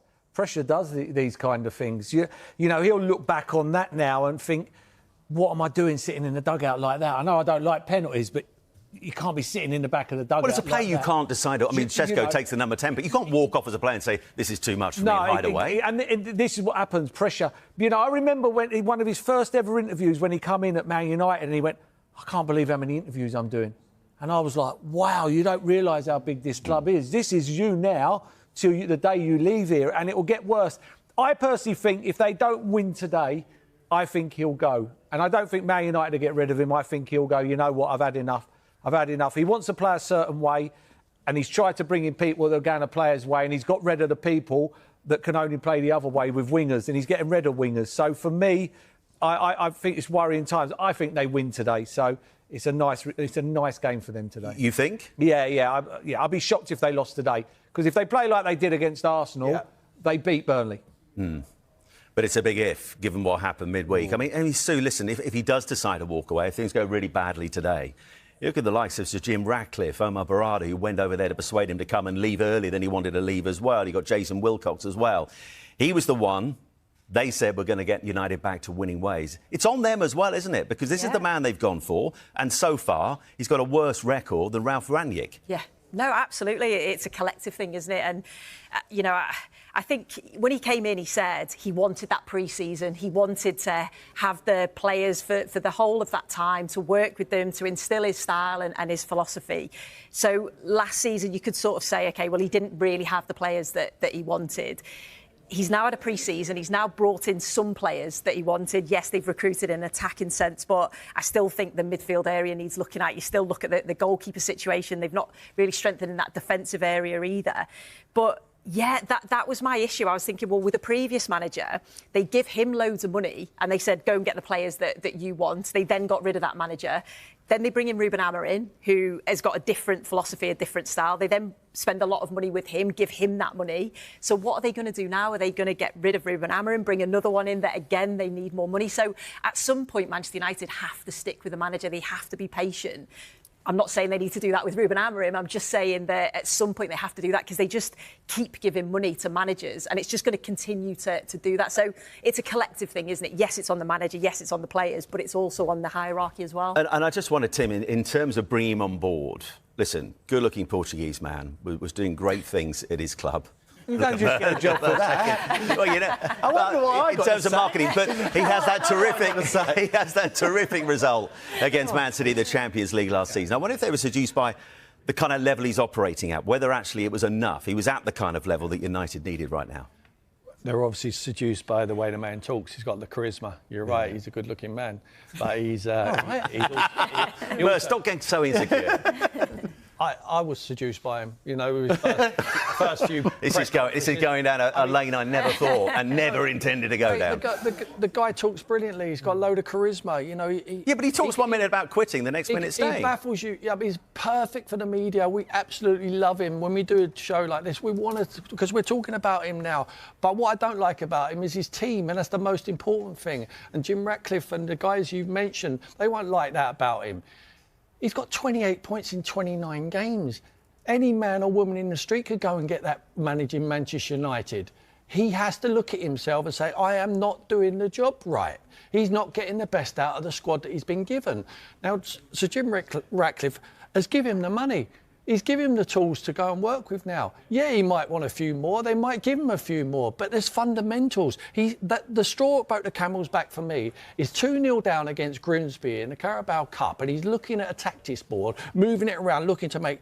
Look, you're not going to find there, Ruben, you're not finding what you need on that tactics board. What you need is what you should have done before the game and said to the only team what can beat you here, guys, no matter how well they play, and we've acknowledged that Grimsby play very well, you beat yourself here today. If you don't go out with the fundamentals, the right attitude to tackle and want to work and want to graft and want to run hard for each other, put your bodies on the line for the shirt, the biggest club in the land, you will get beat here today. You cannot just turn.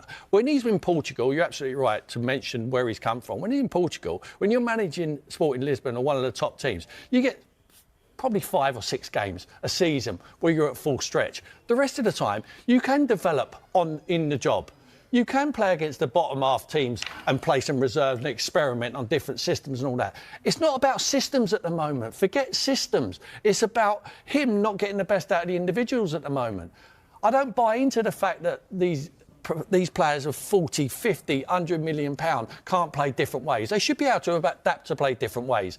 He, at the moment, is not teaching them correctly. And if maybe he is, and they're not listening to him. Now, that's a problem. Now, can we keep changing managers? I would change the manager if he doesn't show. I agree with Merce. I think they get a result today, and hopefully he gets some confidence. And they did well against Arsenal in the first half. But since he's been there, he's been a failure, and he has to admit that. But he is so honest, and he's too honest. I was very honest in front of the camera, and now I'm looking from the outside. I'm saying, don't say that, don't say that. People must have been saying that about me. Sometimes you just got to keep your mouth shut. But we loved it. We loved it. And we're glad you're here. I mean, Dawes, you look at his record at Sporting, had a win percentage of 71% so far in the Premier League's United manager. He's yet to win a back-to-back game. That poor United fan who's said he won't cut his hair again is going to die of too big hair because he's gone for 5 wins in a row before he cuts his hair. And they can't muster 2 at the moment.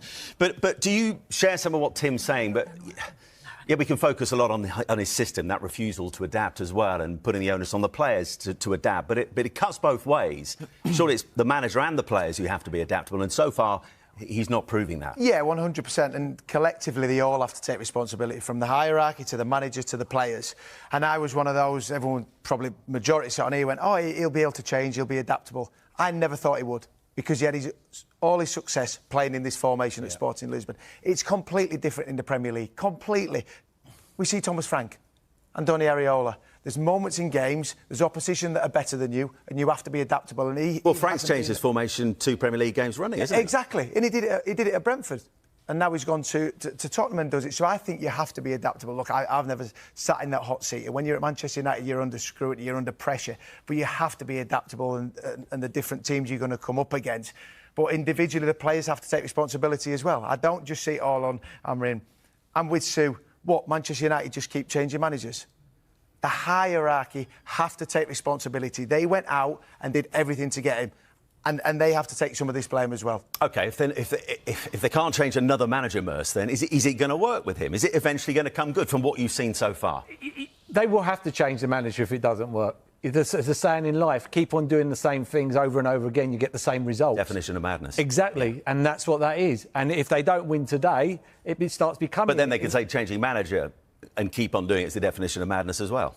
We're in a multi-million-pound business. These are the big... I keep on saying it, one of the biggest clubs in the world of football. Sooner or later, they're going to get left behind. And I know that sounds a bit weird, but in a world where we live in, everybody loves winners. And when you're looking at countries like the Middle East and Asia and New Zealand and Australia and places like that. Everybody wants to support a winning team. You see people now in these countries wearing Man City shirts. You never see them wearing Man City shirts 25 years ago, 20 years ago. Yeah. And that's the problem. And it will change. And when it does change like that, that's the problem. So they have to stay with times. Can't keep on living. We're the same. We keep on living on the Man United thing. This is not Man United of 20 years ago. Your Keanes, your Beckhams, your... Miles away. Miles, a million Universes miles. away. Yeah, exactly. But that's... So do you think he'll walk? Do you think he'll walk? If he don't win today, he walks. Speak to the media. Let's listen in. What impact does that potentially have on your own chances of adding to your squad? And in general terms, anyway, how likely do you feel you are now to add further signings to your squad before that deadline? Before I answer that question, I have to ask you from Pat, because I just had an interview with him, what you had for breakfast this morning? It was a donut. It was a donut that I kept from a game I was at the other night. That was all. Oh. I was working as a reporter at that point. Yeah. So you came into the Liverpool building with a donut. Yeah. With a donut from? From another football. Oh, okay. It's very nice, by the way. You should try them. Yeah. It's too many calories. Not the most healthy. I was in a rush this morning. I woke up late. So yeah. Newcastle signed, if it's true, and I have no reason not to believe what you are saying, a new number 9. So that's very nice for Eddie, because Anthony Gordon is suspended, and Isak has not been training with the team a lot. So it's nice for him to have another number 9. What about in general terms, though? How likely do you feel you are to add to your squad, whether it's another striker, whether it's a centre-half, whatever?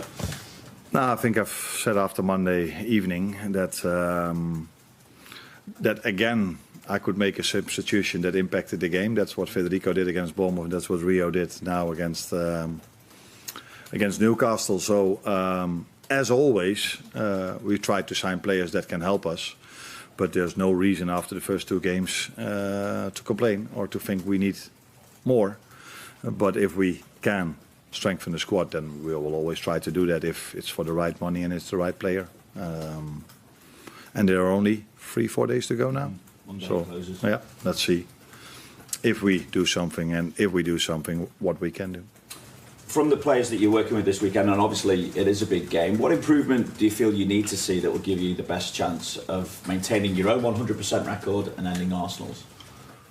No, the most simple answer to that is a lot, because we face a very strong team, and that was already really good last season, and I think I've improved their squad a lot during the summer. So yeah, and if you then look at all the quality they have, but especially one thing that stands out in the season till now, and what stands out in a negative way for us, is that we've conceded, if I include the Bilbao game, 4 set pieces.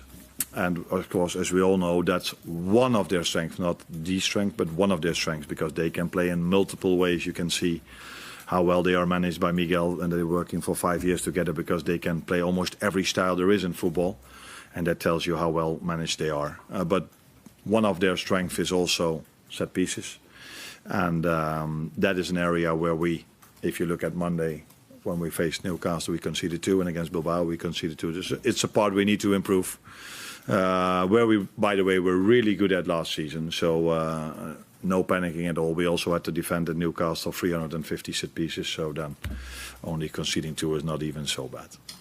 Obviously, both games against Arsenal finished in 2-2 draws, and I think against top 4 opposition, or the teams that finished in the top 4 last season, you took 11 points from a possible 18. I just wonder, even though it's such an early stage in the season, how important do you feel it is not to lose ground on a potential title rival? Nah, not so much to do with losing ground, but yeah, it has to do with losing ground, but not that we play Arsenal. So it's more in the beginning of the season you want to. Normally teams don't play their best game unless you keep the same squad completely and you add 3, 4, 5, 6, 7 players. Then you can maybe expect that the team is growing even further.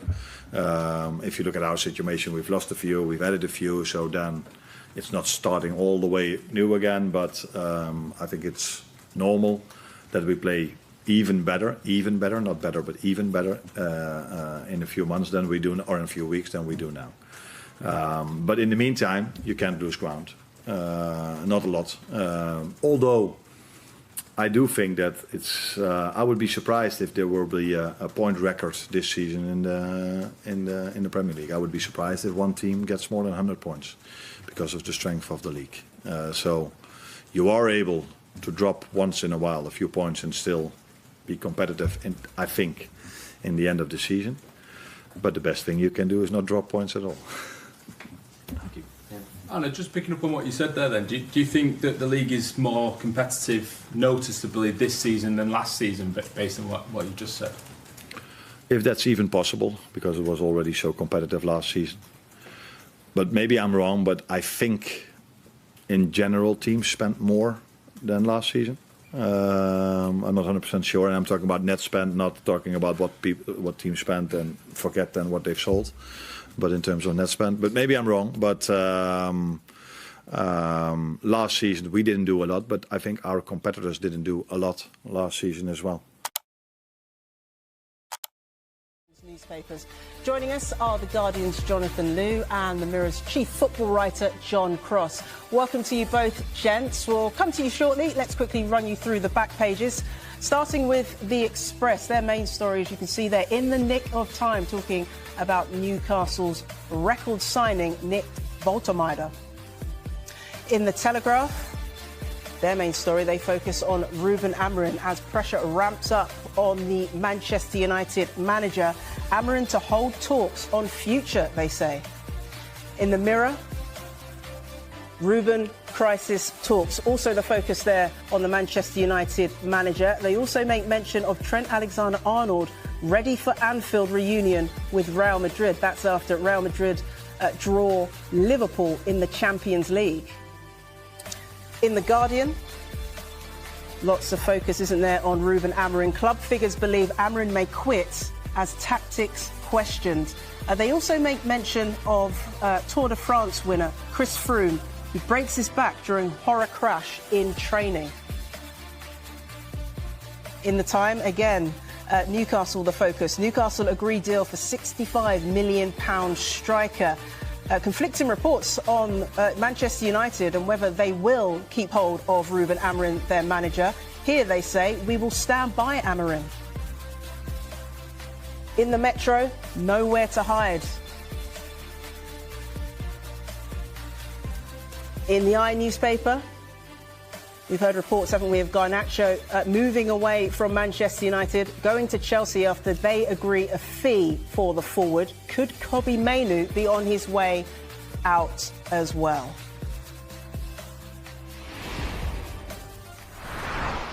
Yeah, lots of focus there, as you see, gents, on that record signing for Newcastle. Jonathan, Nick Woltemade, 6'6". What is he going to bring to this Newcastle side? Woltemade is a really interesting profile of player. I think he's 6'6". They call him the 2 meter Messi in Germany because he's not despite his height, he's not a typical target man number 9. He's one of those profiles of players that he's credible with the ball at his feet. It's very hard to get the ball off him. Great hold-up play, great linking play with it brings other players into the game, and a really interesting backstory as well. You know, he went 39 Bundesliga games before scoring his first goal for Werder Bremen. Moved to Stuttgart last season. Basically, was a substitute for most of the season, and really came to life in the second half of the campaign. So it's been a really rapid rise for him. He got his first German caps under Julian Nagelsmann as well. So Newcastle have overpaid for him. I mean, that's pure and simple. I mean, that's not to say he won't be a big success, but it's hard to argue that he's worth this kind of money right now. And in fact, there's reports in the German media suggesting that the fee is actually even higher, nearer towards £80 million if you include add-ons. But he's a great character. Nagelsmann loves him. They still love him at Werder Bremen. And Stuttgart did not want to let him go. Bayern Munich came in for him 3 times this summer, probably around the 50, 55 million pound mark, and were rebuffed each other. They got nowhere. Stuttgart don't have a ready replacement for him. They were planning to start the season. So this is the sort of premium I think that you have to pay for a player of this quality and this potential. I think it's interesting to see how Newcastle use him. I think he is better and more suited to playing with someone like Wissa or Jan Strand Larsen alongside him. I don't think he's a conventional target man, but it is really interesting to see how he kind of develops. Yeah, as you mentioned, he's drawn big money from Newcastle, hasn't he? As mentioned in the Times, Newcastle agreed deal for £65 million striker. John, will this mean, though, that Newcastle still need to add an extra striker, an extra forward, if they lose Alexander-Isak to Liverpool? Jess, I mean, the obvious question is, what happens next to Isak, isn't it? I tried my hardest not to mention the I word for as long as I possibly could. Sorry. But I just feel as if, absolutely, you're spot on. I think that basically, if you sell Isak at this stage, I do feel that you really need two strikers. You need two forwards, probably of a different profile. Johnny, in many ways, kind of painted a picture there of a non-conventional number 9, but also a striker in Voldemar that basically actually has qualities that Isak brings, i.e., good on the ball, kind of drifts and sort of kind of very good control. I was looking at, watching a video earlier on Sky, basically sort of kind of, you had a German expert on painting this picture in a similar way, just the way that he exploded in that second half of the season, goals and so much potential. But when you are talking this sort of price tag, if they do a Strand Larsen as well or a Wissa in the final days of the window, we've still got until Monday, sort of early evening, haven't we, until Newcastle really try and sort of kind of get that merry-go-round into action. Isak has made it so clear that he wants to go to Liverpool, that there's still enough time for that merry-go-round to, really catch light and basically carry on. And I just think that Newcastle, I think that basically they probably do need another one. Simply, I was at the game the other night and basically they look short of striker options. They look short of options in their squad, frankly, with the squad. And if you lose someone as talented and as brilliant as Isak, and basically if Liverpool then go a little bit higher, and they will do, I think, given any sort of encouragement, then I think they're massive shoes to fill. And I think it probably requires more than just one player. I wonder whether, if you're signing a big striker, then perhaps the Wissa, who's almost sometimes a bit of a more of an inside forward or wide forward, might be a better complement. But, I do think it's going to be a crunch few days. And frankly, almost an exciting few days in this transfer window in the merry-go-round. Yeah, I can't wait to see how it all unfolds. Jonathan, as John said there, Isak has made it very clear that he no longer wants to be a Newcastle player. Should he get his move to Liverpool as he wants, does it justify his behaviour? I think if it does work out for him, I think you would say, and most players, to be brutally frank, would say that the end justifies the means.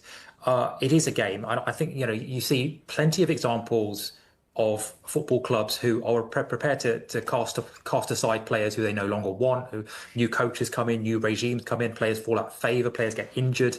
And this is a brutal industry. And I think we talked about leverage quite a bit, and Isak's leverage over Newcastle, over, I guess, the market itself, is now. It's while the window is still open.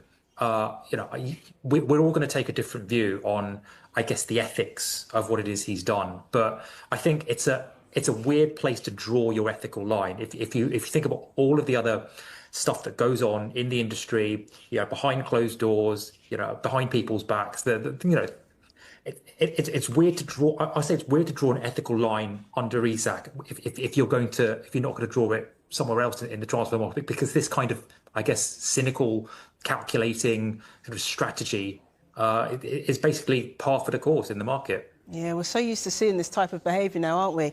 Let's turn our attentions then to Trent Alexander-Arnold, which a few of the back pages have picked up on. Let's look at the Star, because at the top of their back page, they mention, of course, the fact that Trent Alexander-Arnold will be returning to Anfield. Trent's going to cop an earful. John, do you think that Trent might get a welcome response from his former fans?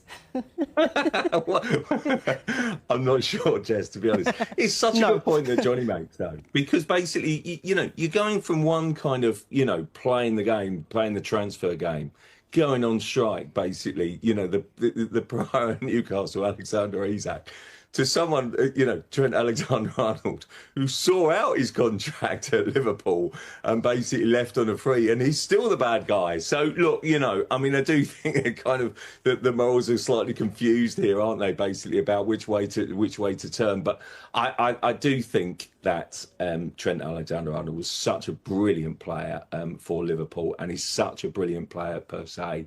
And I just think these stories are always destined to happen in draws, aren't they? I mean, you also got, Kevin De Bruyne basically, returning for with Napoli against Man City. I mean, what great stories and really. But I do think Trent, deserves a lot of respect and credit for what he did. And I know that Liverpool fans won't necessarily agree, but I think when you take in the kind of, into the context of what's going on with Isak, I think keep everything in context, guys, and basically give him a bit of credit, give him a bit of love, for the European Cups and the Premier League title, if you don't mind. Because honestly, I completely agree with Johnny, honestly. If you are wanted as a player, they basically want to give you the contract. They give you the contract. But when you're yesterday's news, you're out the door and basically you're loaned out. You don't know quite what's happening.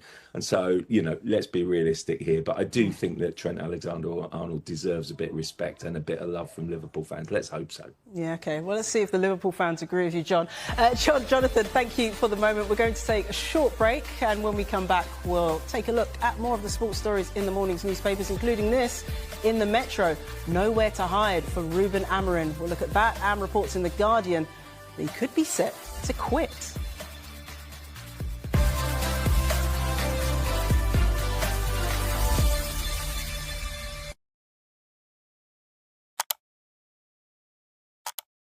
Stories in the morning's newspapers. Joining us for the show are Charlie Wyatt, football journalist with The Sun and the Daily Telegraph's chief football correspondent Jason Burt. Welcome along to you both. Let's quickly run through those back pages.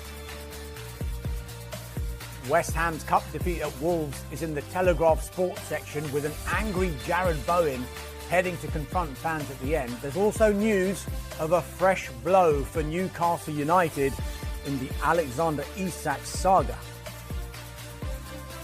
And the same paper focuses on the teenage sensations making their way in the Premier League, and there's news of an imminent Old Trafford exit for Anthony. The Guardian reports Kobbie Mainoo wants out of Manchester United before next week's deadline after failing to make his way into Ruben Amorim's team. The Scottish Sun reflects more Champions League pain for Celtic with the headline Carrot and Stick, reflecting their penalty shootout exit in Kazakhstan.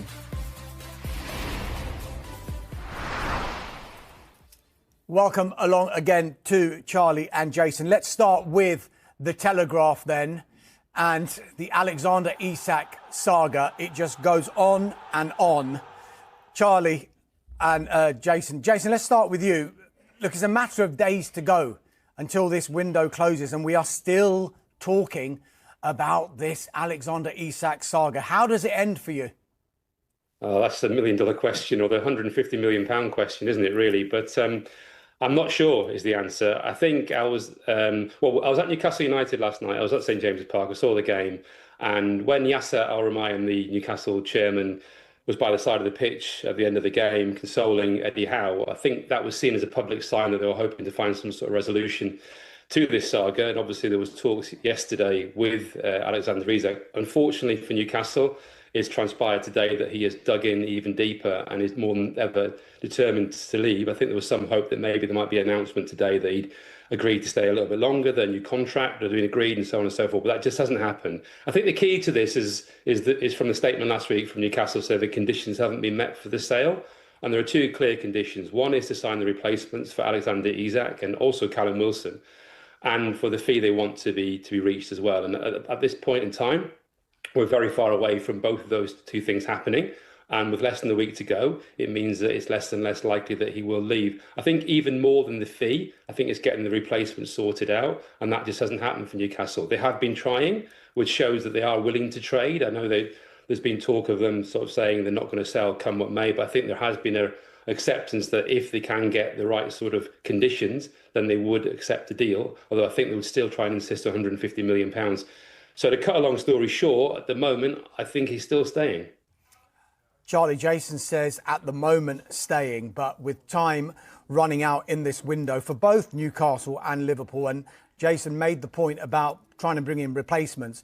Just first of all, your view on how you think this will end. Do you think he will still be a Newcastle United player come, 7 p.m. it is, isn't it, on deadline day next Monday? I think it's looking more that way. And as Jason said, it's difficult to get one top player at a Premier League club and everything that goes into a big transfer. But to get two players, two real key players in at a club, it's going to be a hell of a task for Newcastle to do that. And obviously we're going to need Liverpool to, look to increase their bid, 110. It was silly really that they bid that amount, because obviously it was never going to be accepted. Obviously clubs often start with a low bid, but that was 3 weeks ago. Liverpool aren't willing, it seems, to go anywhere near £150 million.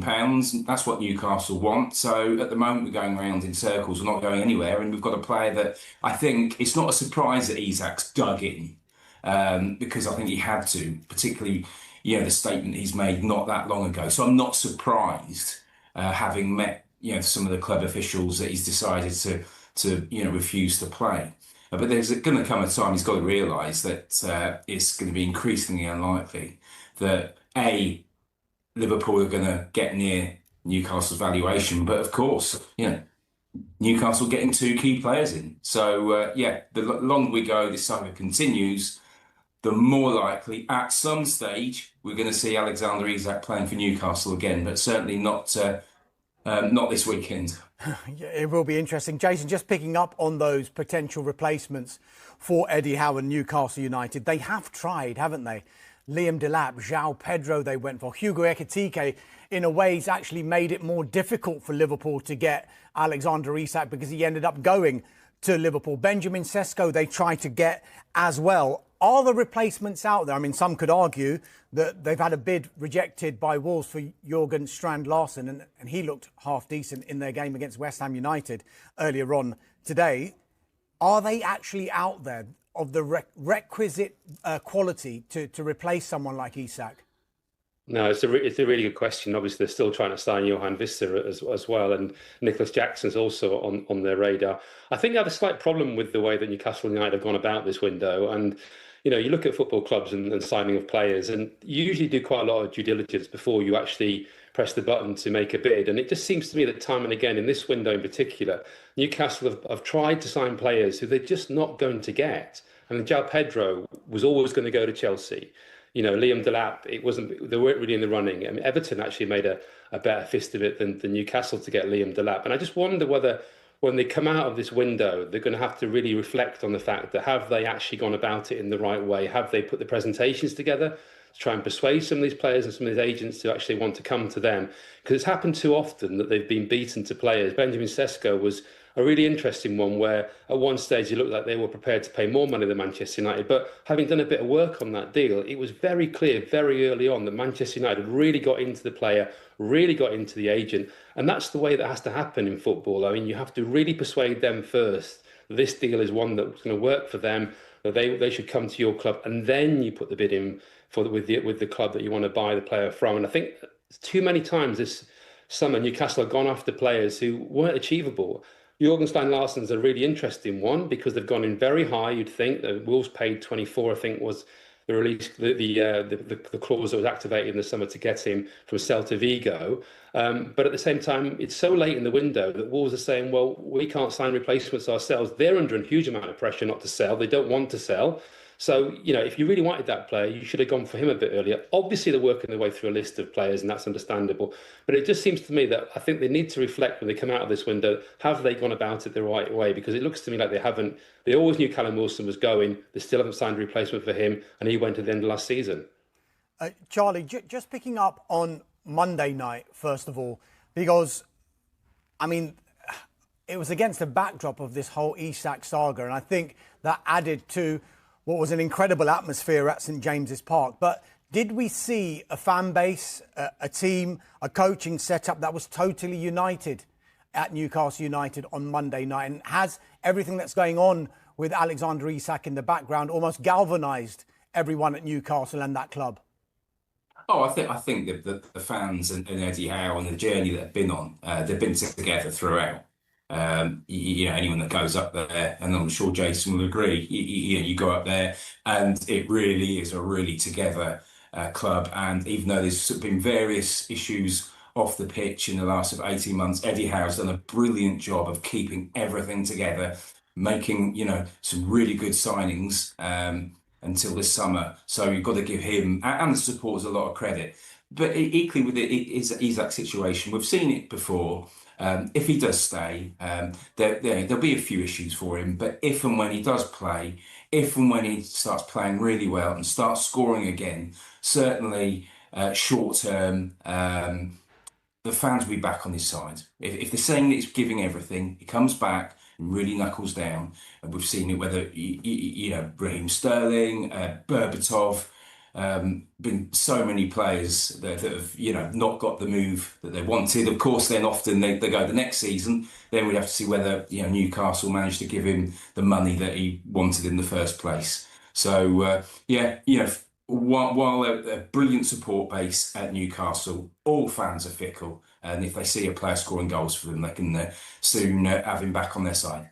Yeah, so it still seems like Isak wants that move to Liverpool. He wants out, and some might say surprisingly as well. This is a story that's been gathering momentum over the past few days. It's highlighted in The Guardian, and it is about Manchester United midfielder Kobbie Mainoo, who says, look, they're reporting that he's eyeing a move away from Old Trafford after being frozen out by Ruben Amorim. He's been an unused substitute in Manchester United's opening 2 Premier League games so far. Jason, Mainoo wants out at United. Can you blame him? I was at Fulham on Sunday, and I was quite surprised yet again by what Ruben Amorim said, because he was asked specifically about Kobbie Mainoo and his role within the team, and he said, well, he's up against Bruno Fernandes for a place. And I was quite surprised by that because, well, it's not just Bruno Fernandes who's playing that central midfield. There's Casemiro also, who people at Manchester United have already told me can't really play more than an hour. But Mainoo isn't regarded as a replacement for him, but he's up against Bruno Fernandes. So he's up against the captain, basically trying to get into the team. Amorim's really not sure what to do with him. It's quite clear he doesn't really trust him as a player. He's not quite sure what his best position is. He's tried to play him as a number 10. He's tried to play him further forward. He's tried to play him as an 8. He tried to play him as a 6, and we're just quite not sure where he fits into the Manchester United team. It's remarkable to think, last year he started the final of the European Championships for England, and now he can't even get on the pitch for a hugely underachieving Manchester United side. So no wonder he's considering his future. I wouldn't blame him for considering his future. He clearly hasn't had any reassurances or any discussions with the manager that has reassured him that he has a future at the club.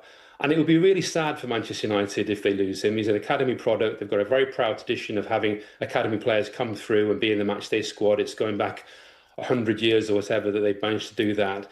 And at the moment, he doesn't seem to have much of a future there. I still would be surprised if he goes this window. It would be a top club that would take him. And I think that would be an indictment of Manchester United to let him go. They've got so many other players that want to move on before Monday evening that really Kobbie Mainoo is one they should be trying to hold on to. But I think they really need to give him a little bit more reassurance as to where his future is in the team and what the plan is for him. Yeah, Charlie, Jason touched on it there. What kind of message do you think it would send if Manchester United were to sanction an exit for Kobbie Mainoo in this window? Be a huge shame. We've known for a while that they do need to sell. They can't keep buying players. They need to offload some. But with Mainoo, I think it'd be a real shame. What was it only 14 months ago we were watching him play in Germany at Euro 2024, and we're really excited by this talent. I think we appreciated that there'd always be some bumps in the road. One of my colleagues insisted that he'd win the Ballon d'Or, if not this year, then next year. That's looking a long way away, isn't it? He's got a lot of work to do. But yeah, he needs to have a manager who's got, belief in him. At the moment, that's obviously not the case. But for Mainoo's sake, and for Man United's sake, I really hope he stays. But equally, there's some business to be done. United have got to get some players out, and obviously, as a homegrown player, would help financially. But I hope he remains at Old Trafford and things change quite quickly for him. Jason, just very quickly before we go to a break, it's been a record spend so far by Premier League clubs in this transfer window, and we could yet see even more spent in the last few days. Are you expecting a really frantic end, noting that at the end of the season next summer there's a World Cup, and that's going to be motivation for a lot of players to want to make sure that they've got regular first team football, and that might mean making a move away from their current club? Yeah, I think you're right. I think there are a lot of players out there who want to play more regularly, so they'll be looking at their futures while also considering whether or not they're taking too much of a risk by changing club. But even more so in some ways, I think there's a lot of desperate clubs out there. And we've seen from the start of the Premier League that 2 or 3 of these clubs, Wolves, West Ham and so on, really need to get some big business done before the window closes. And then beyond that, there's some quite big needs out there as well. You know, Liverpool are still in the market for possibly a centre-half striker, obviously with Isak. Newcastle, Manchester United themselves still considering what to do. So there's lots of big clubs out there. Chelsea, we know, want to trade. So even though the window's been very, very busy so far and a record amount of money spent, which didn't surprise me, by the way, I think we're still going to have a very, very busy week to go. Yeah, Jason, Charlie, time is flying. Don't go anywhere. We'll take a quick break.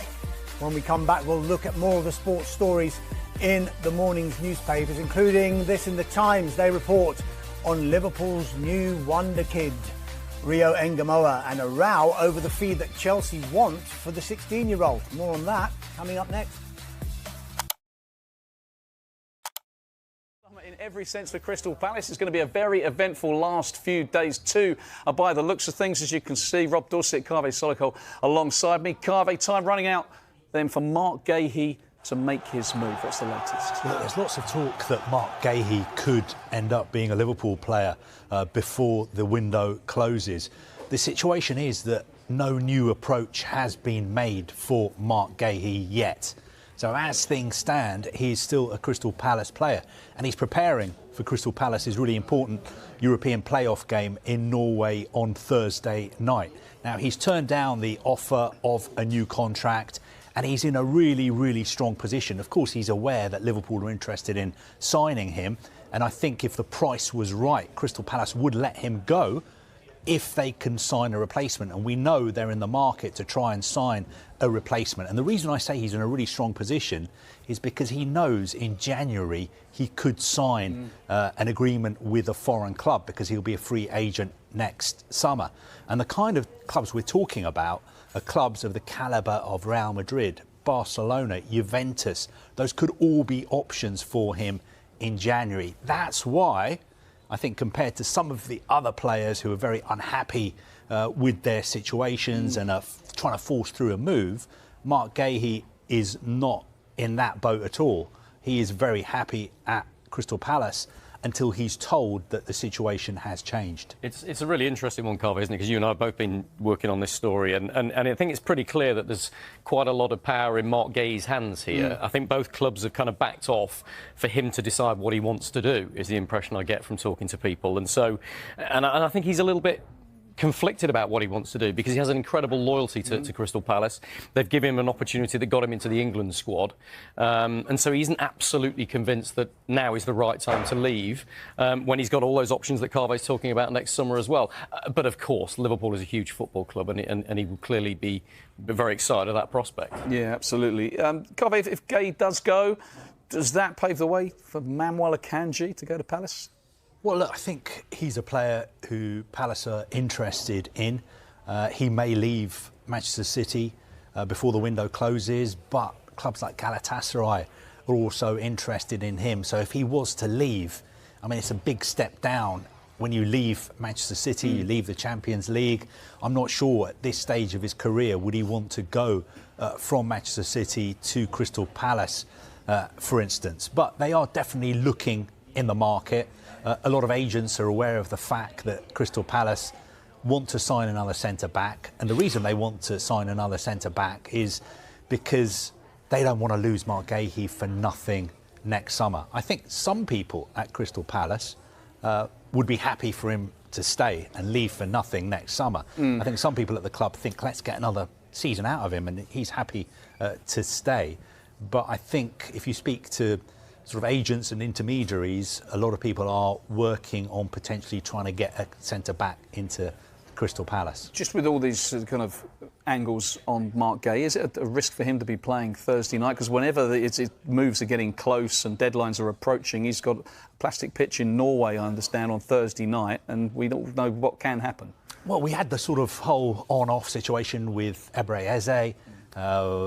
If you remember, a week ago, seems like a lifetime ago, but a week ago there was talk that he was going to go to Spurs, but that deal was held up because Crystal Palace wanted him to play against Fredrikstad in the first leg at Selhurst Park. And then when he agreed a deal with Arsenal, he didn't play in that game because Oliver Glasner said he didn't feel right mentally and physically. But I think the Guehi situation is different because he's happy to play. He knows he's a Crystal Palace player until he's told differently. Now, it is a little bit of a risk for Crystal Palace, of course, because if they are planning on selling him after the game on Thursday, then, as you say, playing on a plastic pitch in Norway maybe could be a little bit tricky, but I think Marc Guehi's got a very good injury record, and it's not the kind of plastic pitches that you and I were used to when we were kids. I think they're a bit more advanced and developed. Rob, Carvey mentions Ebre Eze, of course, who's gone now to Arsenal. That money is there to be spent. They obviously were talking about wanting replacements before he went. Bilal El-Khanous looked like that might be happening. Understands you've been digging around, dead in the water. Yeah, we've just broken this story in the last 20 minutes or so on Sky Sports News. My understanding was that Leicester and Palace were very close to doing a deal for Bilal El-Khanous at around £32 million. But then it just stalled a little bit last week with discussions over a structure of payments. And since then, Leicester have sold James Justin to Leeds and Casey McAteer to Ipswich. And I've been told that has cleared their PSR concerns, and so they now don't need to sell. And so that's changed the ballpark entirely from Leicester City's perspective. And I'm told, from their perspective, the deal to take El-Khanous to Selhurst Park is now dead. And Crystal Palace are looking at other potential options to replace Ebre Eze. I mean, look, Palace had indicated they were prepared to pay £32 million potentially for El-Khanous in a structured deal. I'm now being told that Leicester are adamant they want £35 million and they want that up front because they don't need to sell now. Their circumstances have changed. So, look, that's just hot off the press. We'll see how that develops over the coming hours. But at the moment, it looks that one is dead. Do you think if he stays at Leicester, would he be able to be reintegrated into the first-team squad? Because Martin Cifuentes was saying that he's not mentally right, his head's been turned a little bit. Well, that's really interesting because he didn't play on Saturday in Leicester's win over Charlton, and a lot of people felt that the fact that he hadn't been included in the squad suggested that he's clearly going to Palace. They've rested him. They don't want him to get injured. Not so, as I understand it. You're right in Cifuentes feeling that his head wasn't right. His head had been turned by Crystal Palace. I don't see any problem in bringing it back in. I think he wasn't really agitating for a move as such. He was just a little bit, how do we say, conflicted, I suppose. It's perhaps the best way to say it when a Premier League club came in for him and the chance to play. We think that'll move on. I suspect they'll bring him back into the fold. The signing of Alejandro Garnacho. Manchester United have accepted a fixed £40 million fee with a 10% sell-on clause. It's the fourth largest sale in Manchester United's history after Cristiano Ronaldo, Romelu Lukaku and Angel Di Maria. It's also the club's largest ever sale of an academy player, so Jay Bothroyd. What do you make of that? I think it's a great signing for Chelsea. I think the only thing about him, his attitude sometimes is questionable, but there's no doubt about his ability. He's an Argentinian international. He's one of them. He's one of those players that you'd hate to play against him if you're a fullback. He can go both ways. He's really fast. He does his defensive duties. He's worked really hard. He scores goals. I think it's a great signing for 40 million. 40 million. When you think about the players that are moving for more money than that, there's half the player he is. I think that is a great signing for Chelsea. Why didn't it work out for him at Manchester United, do you think? Formation. I would say, because he's a winger. He wants to play one-on-one against fullbacks, whether it's on the right or the left, because we've seen him do both for Man United. But ultimately, at Man United, you're playing with wing-backs and two number 10. So I don't think the style suits him. But then his attitude with Amorim, came into question a lot.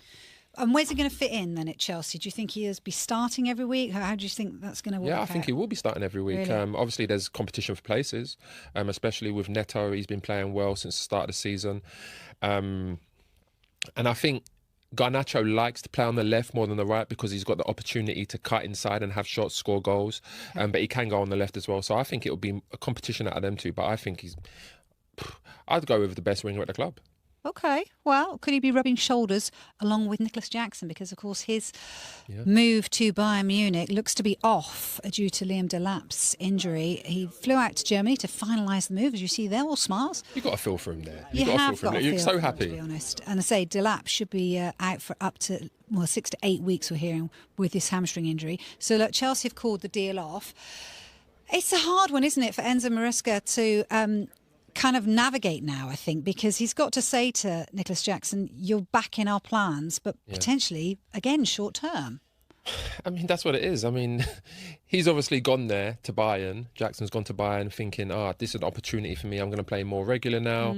Obviously, I could be playing up there with Keane. Who knows?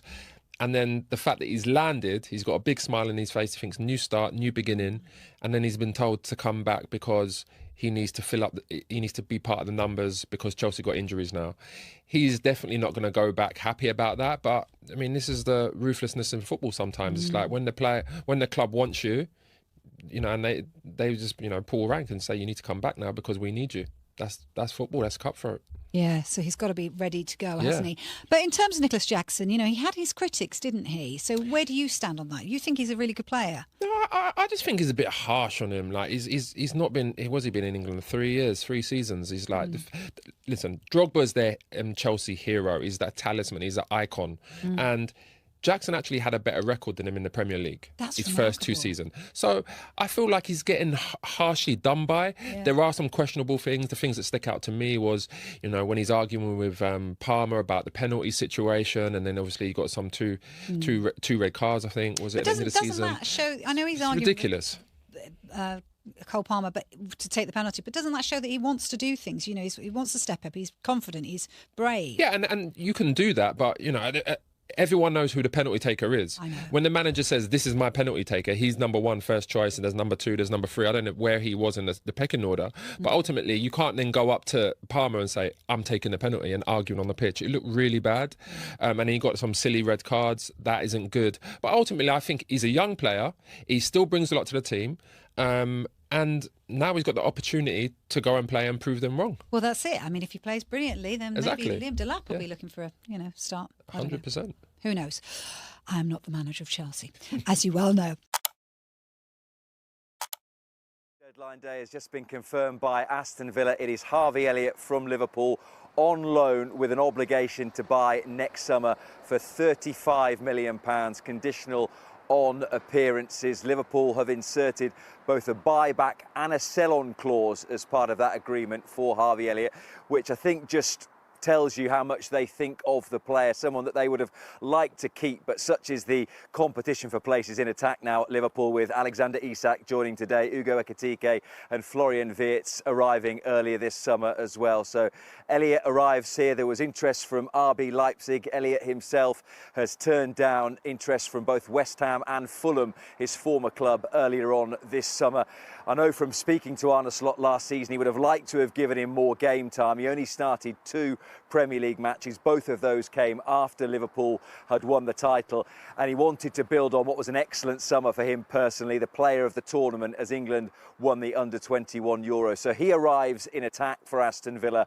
So too does Jadon Sancho, also on loan from Manchester United. Aston Villa will pay a loan fee and also cover initially 80% of Jadon Sancho's wages. I'm sure you and the guys will talk in the studio a little bit later on that Jadon Sancho will feel he has a lot to prove in the Premier League. It has been underwhelming, to say the least, his time at Manchester United. He went on loan to Chelsea last season, 31 Premier League appearances, 3 goals, 4 assists, but Chelsea chose to pay £5 million to send him back to Manchester United rather than keep him on a permanent deal. So 2 attackers through the door, 1 defender as well, also with links to Manchester United. Victor Lindelof has arrived as a free agent, almost 200 Premier League appearances in his career, so plenty of experience. He will provide competition for places for the likes of Tyrone Mings, Ezri Konsa and Pau Torres. And 3 arrivals in the nick of time, you would say, for Unai Emery, who has grown increasingly frustrated, I think, in the last week or so, that Villa haven't been able to add to their squad, albeit hamstrung by both PSR rules and UEFA rules. They've been fined earlier this summer for failing to comply with UEFA's rules. Part of the conditions for not having to pay a subsequent fine later on is that they make a profit on player sales this summer. So they couldn't even reinvest all of the nearly £40 million they received for Jacob Ramsey. But they have got 3 players in on deadline day, and Unai Emery will hope those 3 players can help them build on and improve on a poor start to this season. 3 games, 1 point and no goals so far for Aston Villa. Sometimes you do need a special goal to win a big game, and it certainly was that. And I think Liverpool on the second half performance deserved it. They were just looked a bit sharper. Sometimes maybe at half-time we talked about tactics, but I bet you the manager probably just said, listen, lads, you need to liven up a bit more forward passes. Subs made a bit of difference, gave them energy. Obviously, Jones winning the free kick there. And for all Arsenal, a bit like when they were at Old Trafford a few weeks ago, Arsenal attack and play that day and today just wasn't good enough, not sharp enough. They need to do better. You agree with that, Theo? Look, I wouldn't say that Arsenal were at the level where they didn't deserve to win the game. I don't think anyone really deserved to win the game. It was always going to be a moment, I felt, today to make sure they win the game.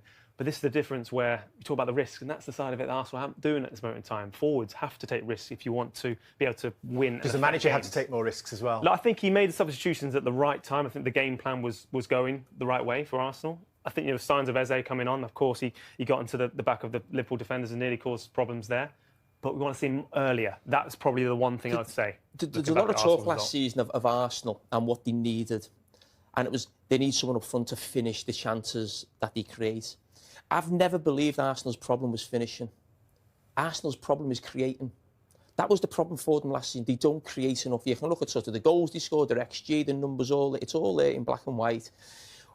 And I felt from last season, Arsenal needed to sort of shift slightly, become more proactive with the ball. So you bring Zubimendi in on the ball. OK, you bring the guy up front. Eze's come in. It's only 3 games, but in the 2 away games that we've seen Arsenal this season, nothing has changed.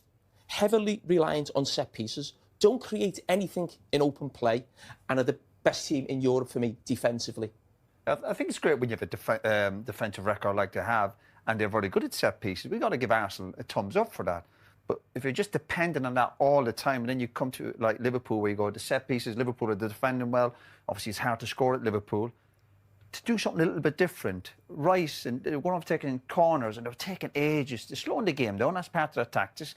Get people in position. But you're looking at Arsenal, go, do something off the cuff, do something quickly, do something whatever. Yeah, there was a bit of rush in their play towards the end when they were chasing the goal, but I mean, general play, you're thinking, do something quickly, do something off the cuff. They're still going forward, a bit robotic. But it's not now with the set pieces, their defence, you give thumbs up, but you have to find something else. Theo there mentioned about deserving. This game is about, sometimes you don't get what you deserve in this game. It's about finding a way to win football matches. And Liverpool, so far this season, we can analyse and be really critical of Liverpool. But after the game, they must be thinking, well, you're winning. And that's what really good. I was part of a team like that. Your memory plays tricks with you, and you look back and people think you played it well every week. Far from it. But you found a way to win. Or at half-time, the manager says something, you make substitutions, and that's the sign of a really top team. But the teams that Jamie Carragher predicted will finish top and third in the Premier League this season. Have you seen anything in the opening weeks of the campaign, Jamie, that changed your mind in that respect?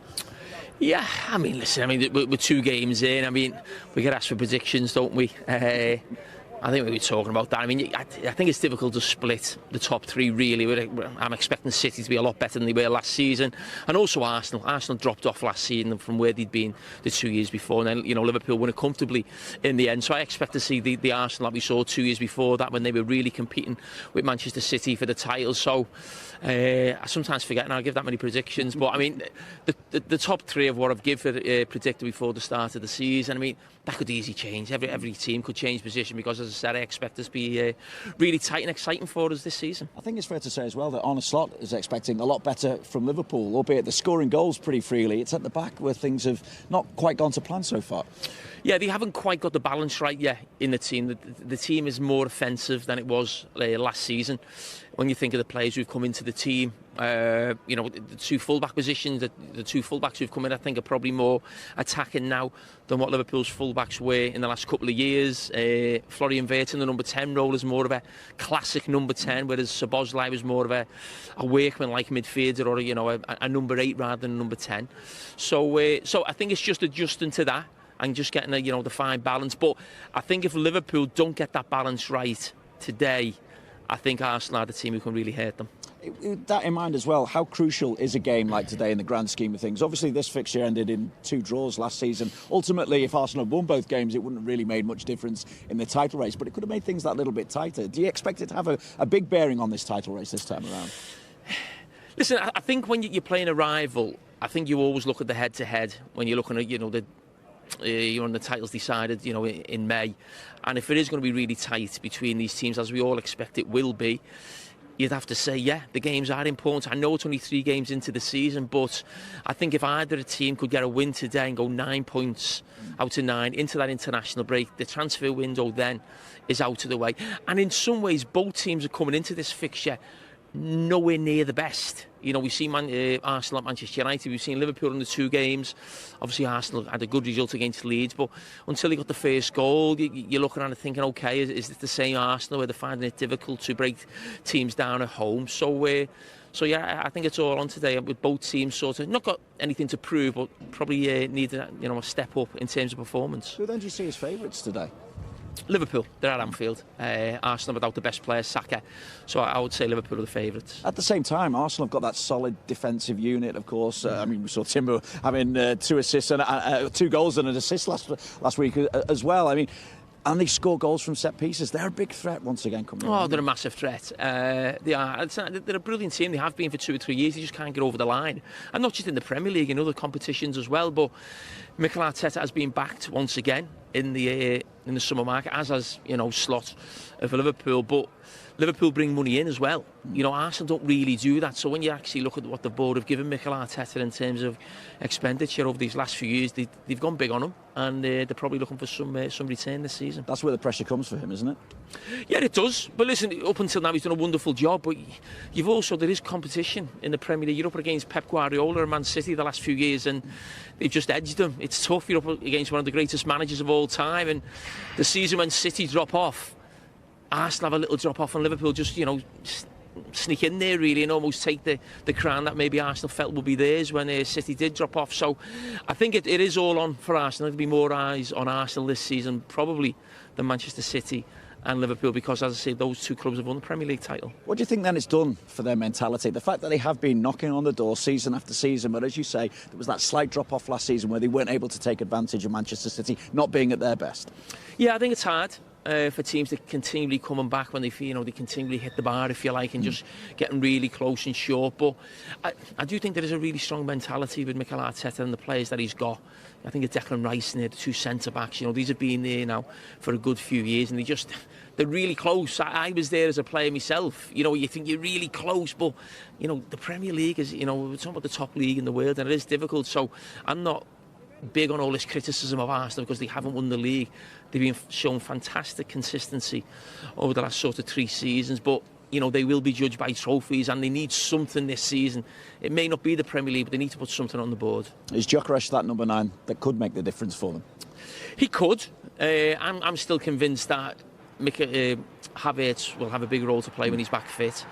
I think when Havertz was at his best and Arsenal's Mikel Arteta's Arsenal were at the best a couple of seasons ago, that was a really top team. I'd be really interested to see how Gyökeres does today up against Van Dijk. Haaland finds it tough coming here, so I won't be sort of jumping on the bandwagon if he doesn't do particularly well.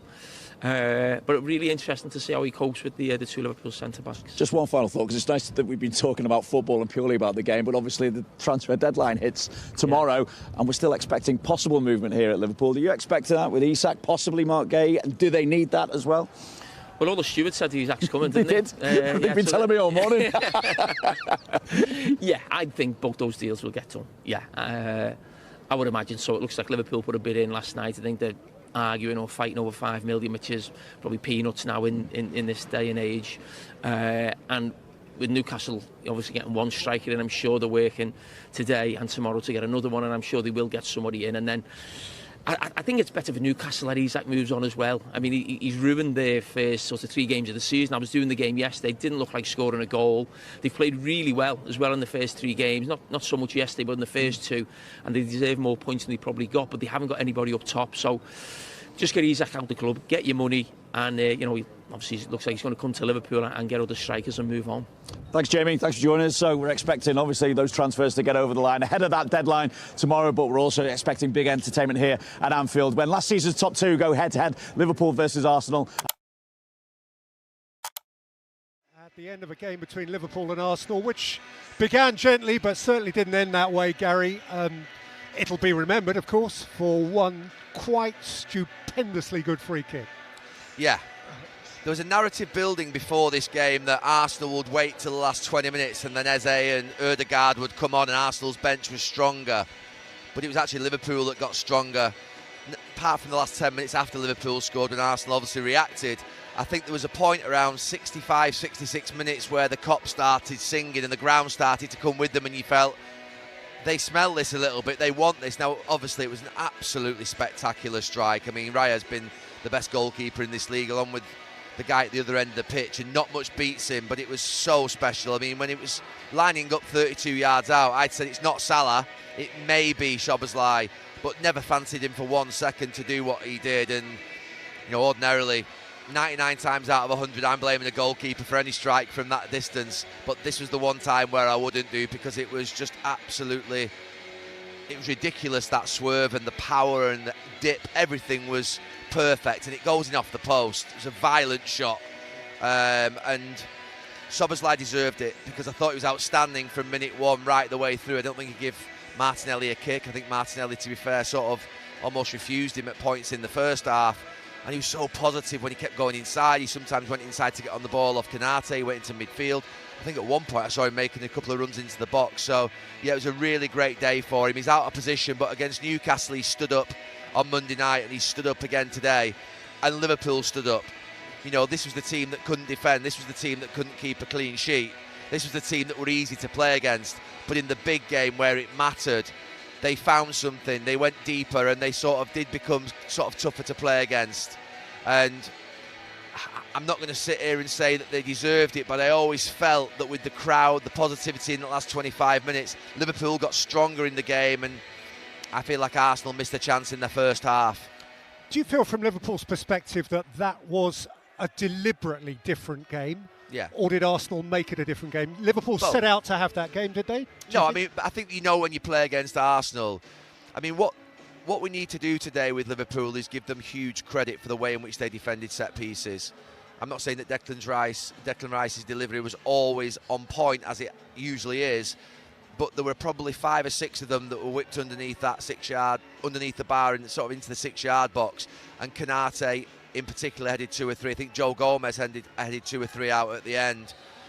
And they really set up well, particularly in that first half when Arsenal had about 5 corners.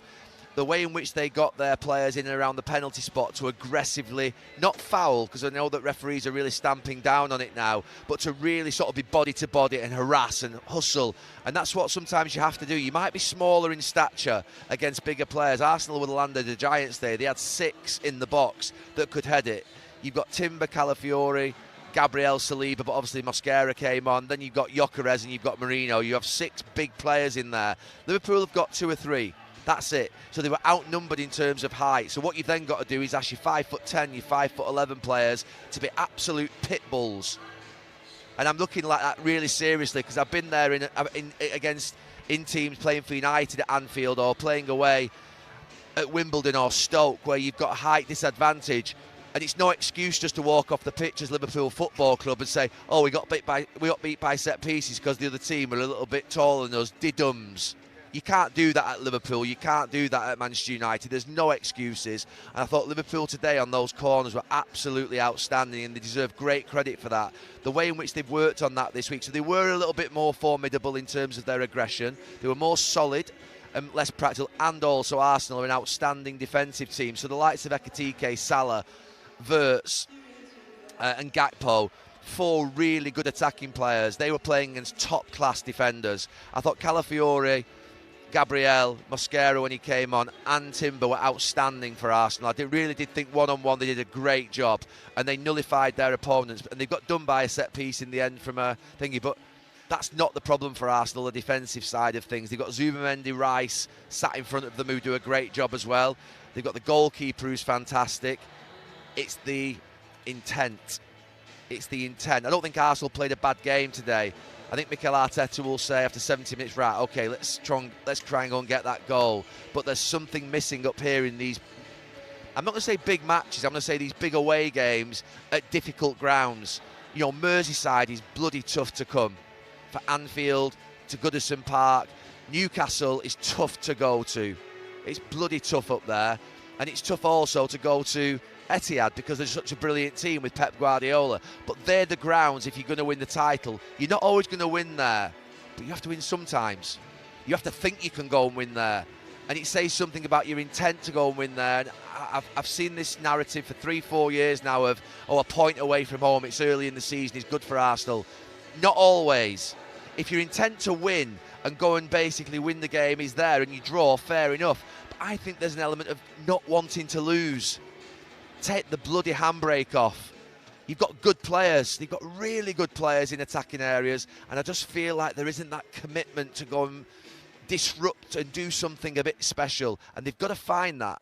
They've got to find that. You've got to go and win games that you maybe not expected to, because it can't always be that you're just going to go and basically deliver against the lower teams. That's not going to work. I know they've got a great record against the bigger teams, Arsenal, but this type of match is costing them.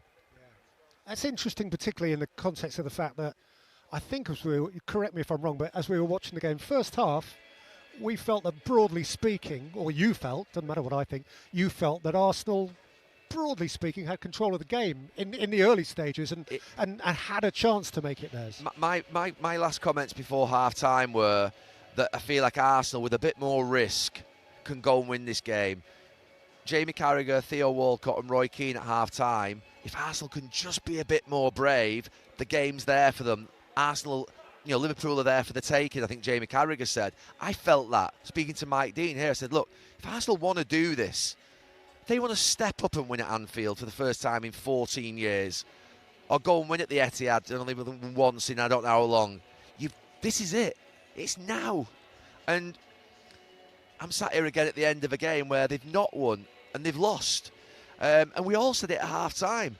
Can they be a bit more expressive? In that first half where Liverpool were a bit nervous, they were a bit anxious, they weren't quite right, that's when you play through the lines, that's when you do go and get a goal, that's when you are braver, when you can smell that there's something out here that's not quite right. Because once their backs are up, by the way, and the noise is going behind that goal, you're in a bit of trouble. You're asking for trouble, should I say, as well. So when Liverpool's fans started singing, you're thinking, here we go. Now, we used to think coming here, when we played here, that we could get through that first 25 minutes when it was noisy and it was frantic, and then the calm started to come, and you'd be in the eye of the storm for a bit, and you say, right, now go and win the game, go and get your goal, punish them now when they've calmed down and the noise has gone and the circus is sort of cleared for a little while. But for this game today, it was very different. I thought Arsenal had control in the first half, and they didn't have the intent, and it's all about intent and risk and thinking that you're a champion team. You're a champion team. It's a mentality. It's the edge. This club have had it in this last 3, 4, 5 years. They've won 2 titles. And they've got a mentality out there today, Van Dijk and a few of the others, that we're going to win this game. We're going to pinch this. And we're seriously going to go and win this game. And we're going to end up on 9 points. And that's what they've done. It's fascinating psychology, because not many people are champions, and understand possibly within themselves what the difference is. And that's why I'm annoyed, Peter, because I know this is the toughest ground to come to, the toughest place to win. And you take a draw here, snap. If you said a draw at Anfield every day of the week, you'd snap the hand off. However, if you're going to go and do it and get over the line and shock people, shock the world, shock the country that you are going to be champions and title winners. You've got to go and do something that surprises people that you've not done before. And that was today again for Arsenal. And we're sat here again at the end of the game. Look, it might come. You know, I've tipped them for the title. I'm not going to change after today. You know, I'm not. Because I think that there's an element of belief that I have that I think, go on, Declan Rice, you can go and be that person who runs through. Ødegaard, you can be that player that scores in this game. You know, marcguehi, I thought, had a good game today, and I thought that Eze looked sharp when he came on. So there is the talent there to think they can go and do it, but they've got to go and do it. And it's thinking it, it's saying it, it's doing it. Yeah, I'm just wondering what order to do things in, actually, because we've got a lot of transfer business to do. And maybe should we do Liverpool's first and all the talk around Isak, Guehi? How are you reading that in the context of Liverpool? Oh, I mean, Liverpool, 9 points. And the 2 games they've just played, I mean, the first game against Bournemouth was tough enough, we were here. But the 2 games they've just played, I mean, they had a right battle up at St James's Park on Monday night, and to come out of there with a victory was incredible. And then to do this today, that must give them massive confidence. And if they can get Guehi and Isak through the door, I mean, they're 2 starting players. And Isak's one of the top centre-forwards in the world. He's a real player. He's the one player, Isak, that I've seen give Saliba and Gabriel and Van Dijk a real hard time over this last couple of seasons. I think he's really caused them problems. He's a different level player. So Ekitike's done really well. The boy Wirtz, we'll talk about him maybe. He looks like he's just finding his feet still, and you know how he can do that, you know, we'll find out. He's played in 2 bloody difficult games against Arsenal and Newcastle. But Isak coming into that team there today, with Guehi coming in as well. I thought Konate did his best 78 minutes of the season as well, which was good for him because he's had a tough few weeks. I thought Kirkes stuck at it. It was a tough game for him, but he stuck at it. And I thought Szoboszlai was fantastic at right back. So, look, for Liverpool to be on 9 points, the 2 games they've just had, and think that those 2 could be entering the building off the back end of the international break, they'll be absolutely buzzing and confident as hell. Together with Wirtz, as you just mentioned him, so we may as well deal with him. I mean, he is very expensive, and I suppose he's bought as a point of difference, isn't he? Someone who can do something special. And you're speaking about him, I think, sympathetically. Because it's very, very difficult to come in and just have that magic moment, particularly given the fixtures, as you said, they've had. Yeah, and he's had 2 difficult games. I think that anybody finds it difficult to find space against Arsenal. And obviously up at Newcastle on Monday night, he must have felt like a tornado had hit him. I mean, it was like a whirlwind up there, that game. It was incredible. So I can understand why that's just what the hell was that? I can imagine however they got back from St James's Park on Monday night. Wirtz is probably thinking, bloody hell, that's the Premier League. But it's interesting thinking about him, and you asked me about him in the first half, and I was watching him quite a bit in the second half because Liverpool had the ball at the back. And I'm thinking, sometimes you hear expressions, don't you, by coaches, and sometimes you say, you know, he's always on the move. And I'm watching Wirtz, and he's always on the move. And I'm thinking, bloody stand still for a second. The opposite. I'm thinking stand still.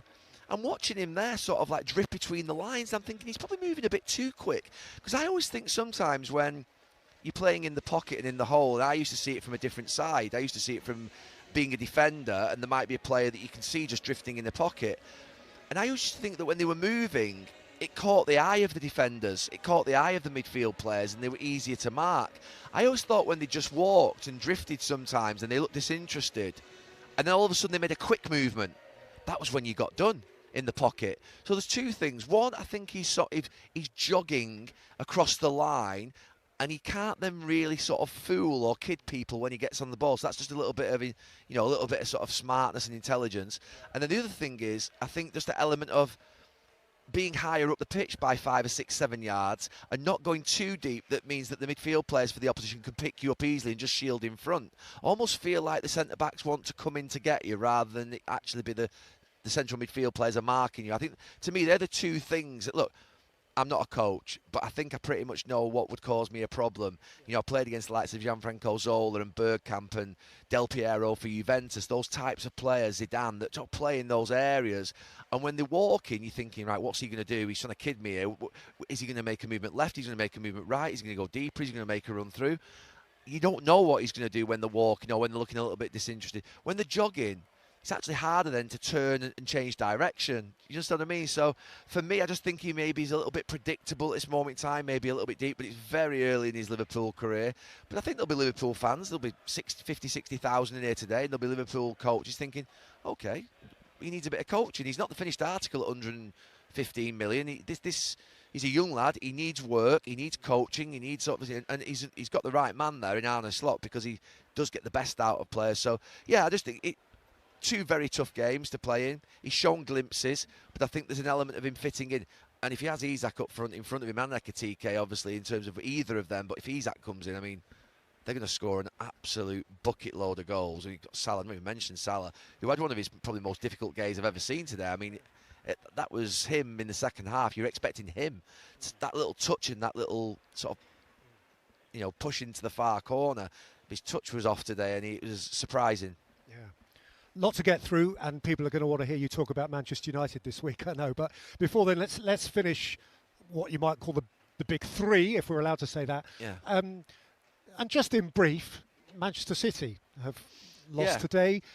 There's a question, I think, obviously we weren't able to see much of the game, but around their goalkeeping situation, which has become a topic. Yeah. How do you read their business and their current state of affairs? I actually watched most of the game. I came up here early today. I tend to at Anfield just to get clear of everything. It's got a nice position. I didn't think James Trafford was the problem today. I thought that he looked a little bit in fear last week. I thought he looked a little bit like startled against Tottenham.